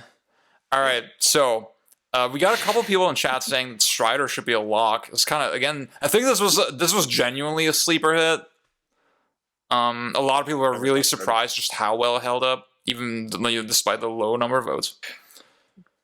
I think a lock at the moment is a little early to call, but it's one thing we very can say good. for, one thing we can At say the very for least, sure, it shouldn't be on the chopping block anytime soon. yeah. I do have a question for the people who played the new Prince of Persia. Is this Strider game better than that? Yeah, easily. Oh my god. Okay. I'd say it is, cool. but I don't think it's like as I don't think it's as big of a difference in quality. Also, I will say we should definitely, especially with Gary's quote-unquote defense, that we should be cutting Wolf Among Us. Oh yeah, for sure. I was a fill for this game. Like, I did vote for it. I didn't see a whole lot else I wanted to do for this year. I didn't think it'd be that bad going back, and I was just like, you know what? I don't really love this game that much. I mean, the art style is fantastic. I think it plays to their strengths. Like, I think that Telltale does do the comic book adaptation good. Like, even something like Tales from the Borderlands that is from other accounts better written still matches their kind of cel shaded comic book style. I don't think Telltale's a bad company. I do think they ended up just doing too much that they couldn't handle it. But Wolf Among Us is interesting, but I think it just kind of it's not terribly great. So I don't think it's. I'm not big on the Telltale style to begin with. So they are making a sequel for this. Are they still okay? Apparently, I don't think anything. Still around? There's 3 people or something. Yeah. So it's like a ghost company, but it exists. Yeah. I just noticed that Alan came back. Alan, have you recovered from what just happened? From what just transpired? Oh, he can't. Can you hear me? Yeah, I just got Alabama net sniped. Oh, wow. I thought you quit in solidarity for the Wonderful 101. Oh no, I was upset about that, but I got my W, so I pulled through. So I got a really crazy proposal. Yeah. I got a really crazy proposal because we got a lot of Doom heads in here, and I think we should lock in Going Down because it's fucking insane. I played it for the first time 2 months ago, and it was one of the wildest rides I ever had in a shooter. It's so fun. It's insane level design that will make you laugh at yourself and at what Syriac did to you. It's just so fucking good. It's insanely good. But are Doom mods even games? Yes. This one is. The thing that is frustrating is that it requires an advanced understanding of Doom, so I can't present it as a play this if you want to get the appeal. They have a baby mode version of it, but it also simplifies level design, and I don't like that. It makes it. But this in and of itself is fucking amazing. You play Doom 1 or Doom 2, and then you play this, and you're gonna have a wonderful time. The Monster Hunter heads are also the Doom heads. And I have a vendetta now, so I like Doom. So we'll just vote for it then, dude. Y'all got too cocky. Well, let's think. Let's think about it. Let's cut Tetris because I don't know if anyone really loves this version in particular. Hank was also saying that. He was gonna cut it. Whatever. I really like that version, but I wouldn't go to huge lengths for it. Yeah. Okay. So we seem. I mean, I think Crimson Clover is another one where, this is the intellectual pick, no one here except me and Raph and Duran. I don't like Crimson Clover much, and I'm definitely not. Oh, really? Okay. Crimson Clover is one of Crimson Clover gives me a headache. It's an absolute visual headache to me. It makes my eyes hurt. The Star Vomit is so funny. So I like this game. Got me into shmups decently. And then since then, I'm sure it's mechanically incredible. If I read something that actually pulled it apart, I'd probably give it a very yeah, sure, I can respect it, but oh my gosh, it just hurts my head staring at it. I played it twice trying to get the feel to it, and it just made me lose my head. I'll say. So my whole thing is that I'm the shmup skeptic, right? I feel my thing with shmups is they all kind of feel the same. I feel the more I play them, the more I'm yeah, okay, I'm just dodging the bullets. It's this genre where I intellectually sort of understand it, but I don't really feel my experience getting that much richer the more time I put in. I don't know, it's very strange. And Crimson Clover was one where I had it, I tried to grind, I was yeah, this is cool, but how much more am I gonna get out of it by grinding it? And I'm having the same experience right now with Blue Revolver, so I don't know.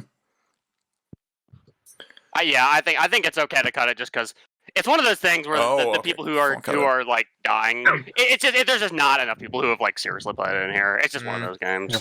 I wouldn't be ready to cut it yet, but like. Speaking of games that people haven't gotten to play, I really enjoyed Duck Game from what I experienced at IndieCade 2014, but I don't think many people here have played it. I have it. It's a lot of fun. It's a very funny game. I really liked it, and I would shoot for it, but I don't think most people here have experienced. I need to look this one up, but I have nothing about this. It's like a really funny like. It's like the arcade pill party game. Yeah, it's the WarioWare of platform fighters. Okay. It's like we this could is do kind a of hard. Yeah. It's actually insanely technical how like it gets in terms of like Twitch reaction time as you play the game. You get more professional at it. It's like Western Rakugaki. Ooh, Absolutely. Absolutely, that's so true. What about Tropical Freeze? That game is goated. That is. I feel like Tropical Freeze is the best platformer we had yet. I think. I feel like this is the pinnacle of like. So far. I'm willing to kill Shovel Knight over it. Absolutely. Yeah. I feel like this is the pinnacle of like not dynamic 2D platformer. Like pretty like rigid, kind of contained scope, but like very very good at what it does. This feels like the obvious peak of that genre. I feel like that's worth acknowledging, maybe. Yeah, I would agree. Yeah, like it's not a Dust Force. It's not a like what's some other fucking game, but like I don't know. N plus Rayman. Both clears though, but like whatever. Yeah, I feel like wasn't. Oh yeah, go ahead. I was gonna say like, wasn't Tropical Freeze also like the last kind of like sort of swan song for retro as well, where it was like this is like it's the last game literally we have just a 10-year void where we didn't know what they did. Yeah. But I sort of respect like the I don't know what it represents is like a AAA platformer or something like that kind of budget and fidelity. Hell yeah. Okay, that's a lock. I guess are we killing Shovel Knight? Thank you. Yeah. I guess I would think so. Yeah, I'd keep it, but I mean, like honestly, like we have Tropical Freeze. It's okay. I like it, and I loved. And I do love Plague of Shadows and just like pretty much everything I've played in it. But I think Tropical Freeze is better. Yeah. And I also it's not my top 4 for this year either. One thing I'll say is that I think Shovel Knight has pretty good bosses for what it's worth. Yeah, I'm not gonna like go to bat for it like crazy, but when I played it, I was impressed by that. It's another one where it's like substantially better on hard mode because you can't just. I think you can't tank through some of the bosses as easily either. There's fewer checkpoints as well. I think on hard. Yeah, that's pretty cool. What about Mario Kart? Can I shit talk this game for a second? Go for it. Sorry if I'm repeating some stuff. I did miss some of the discussion. There's like no ideal way to play this game because the best stages are in 8 Deluxe and the best mechanics are in 8. There's actually more substantive mechanics changes than you would be aware of if you were like a normal human being as opposed to like a Mario Kart head. Are you saying like the booster course tracks are the best courses? No, okay. So there's also some dog shit courses in 8 Special or 8 Deluxe. A lot. There's a lot. There's a lot of chaff, but I'd say there's a lot of there are some good ones there. Wait, so the first tracks are mostly the DLC for 8. And well, what I was going to also say is that 8 is down. You can't play it online officially anymore. Yeah, and you can't get the DLC either. I mean, I feel like that's sort of a weak argument. I don't feel like that's really relevant to the conversation. Honestly. Yeah. I like. Damn. I don't want to sort of put the game down for like sort of logistics, I guess. Yeah, that doesn't feel. Yeah, the spirit I guess that makes sense. sense. If anything, it's better off for not having the booster course packs. Shit, I don't know. That's my opinion. I really don't like most of those courses. I don't either, but I don't ever play them. I find it really fascinating. You're like forced to play them if you play randoms online, so that kind of sucks. I find it fascinating the way the Mario Kart conversation evolves over time with every entry. It feels like I remember when this dropped, it was like, oh my god, sauceless, bitchless, stupid, not a good game. Well, so and now it's like, well, no. There's 2 Mario Kart fandoms. There's the Wii guys and there's the Double Dash guys, and they alternate on which games they like. So you're hearing the same things from different people. Okay, that could be it. I just feel like It's not locked for me. I feel like every Mario Kart is like the best Mario Kart. When you go down the Mario Kart head YouTube rabbit hole, it feels like everyone, Except for 7, yeah. Except for 7, maybe. Like every one of them has like gas around it. Kind of a shame because seven has amazing tracks. Yeah, 7 is slept on, but we take those. So I really like this game. I think it's cool. Yeah, it's a very good game. I think it's worthy of a lock. Do we agree with that? No, it's not. I don't agree with that. I don't think it's a lock. No, I would only agree for the lock for like cultural reasons, but I don't really like it myself. Like, yeah. Did we get Driver in? As Do you the guys racing not have game like pick friends earlier? or cats? did get like, Driver in. actual Driving into friends or games. family? I think the culture pick. We can't make that argument anymore. Yeah, you can't make it. You can make any argument you want for yourself, right? No, well, I mean, technically, Mario Kart is actually a racing game, and you know, Driver. And we've had enough of It's a them. character No, it's action no full racing driving game. Yeah, it's a character action racing game. So what about Divinity? That's cool. I feel like there's not much gas around it. I feel like this is a good game, but is there anyone like going for back for it? I mean, I kind of undersold it a little bit. It's a decent enough RPG that's like it is a co-op game, and I really want to emphasize that because I feel like it's not a co-op game in the way that like it has co-op. It's a co-op game in the way that like this is what would happen if Hazelight made an RPG. Like, okay. And if you don't play 2-player, then the game is just fucking shit. To be honest. What's Resident Evil 5? That's why there's two people on the cover. All 2 people. All right. Does that sound like we're cutting it? I don't know. Yeah, why not? I'd cut it.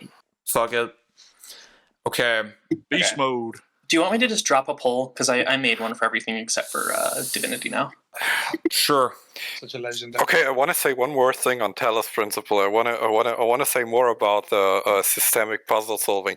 Yeah. So one of the things you can do is like you can jump on level geometry, and the level designers probably knew it in some cases, and they didn't give a shit because you have to be really creative about it. And then you can place puzzle elements on there, like you have, for example, you have to connect lasers from a source to a target, and if you do that, then it's totally fine. And in the DLC, you're even required to do this sometimes. One other thing that's very cool is you have these puzzle hubs, and you can actually make the puzzles interact with each other.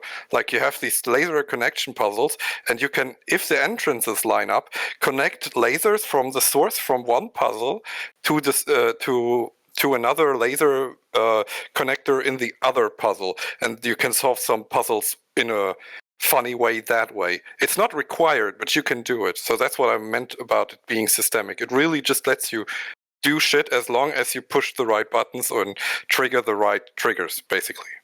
It is really funny that like a studio like Crow Team that makes something as utterly fucking brainless as Serious Sam then makes this. Yeah. It's All right. This is what good about for. I would really recommend playing it. Like even if this doesn't get it locked in, I would recommend this to everyone. I need to replay this game. I'm not gonna lie. When I remember the subject, I played this game as a long time ago. I'm not gonna lie. When I think about the subject matter, that like makes me cringe in terms of I have very little faith in people doing it well. But on the other hand, this might be a surprise, and I kind of don't necessarily doubt that this is one of, if not their best game. The second one is even better, actually. Second best, yeah, So, that too. We're still talking Talos Principle, but like the vote has been cast. It's pretty clear. This is 2014. I guess I'm okay with this. Yeah. I was initially quite cold on Transistor, but like I've actually I have issues with it. I find the narration like very overbearing.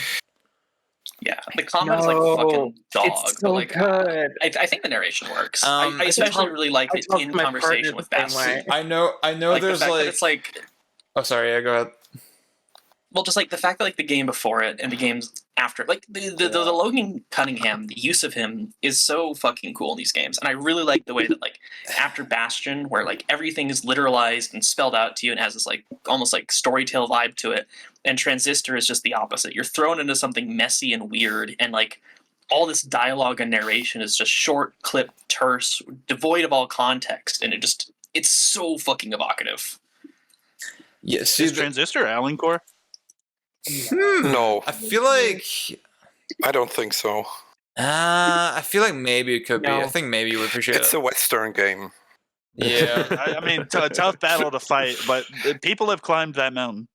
I just want to say, I think there is like the enlightened, like that one friend that's too woke take that's like, it's kind of strange that like the protagonist is a woman who's silent, and then her boyfriend is like constantly talking over her.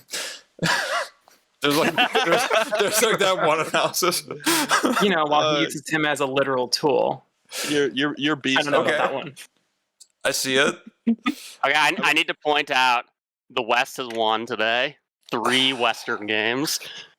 Oh yeah, Strider. Even well, they're all Western. Strider's actually. also Western. They're all Western. By Double Helix. Yeah. Okay. Well, this was certainly an episode of Good Games Canon. They're so defeated. This was certainly an episode of Good Games Canon. The next Yeah, one's gonna be better. Ziad, I hope you know I am hurting for you. I should, Just feel dude. good Luke. that one of my games Maybe won. I should didn't blame it on try. Luke, dude. Maybe I should blame him. Maybe I should pin on. No, didn't Yeah, you blame it on the guy who's not here. Well, Okay, he said he was going to do it. Yeah. No, I'm saying that's a good thing to do. Blame it on him. We need to Okay, give him Ziad. more shit. Okay, on your defense of Wonderful 101, didn't you start off like you didn't say something really rousing? You said something kind of muted or something kind of conflicted. I don't know. I thought it was a foregone conclusion that this game would make it. Like I foolishly assumed that y'all would make a good decision today.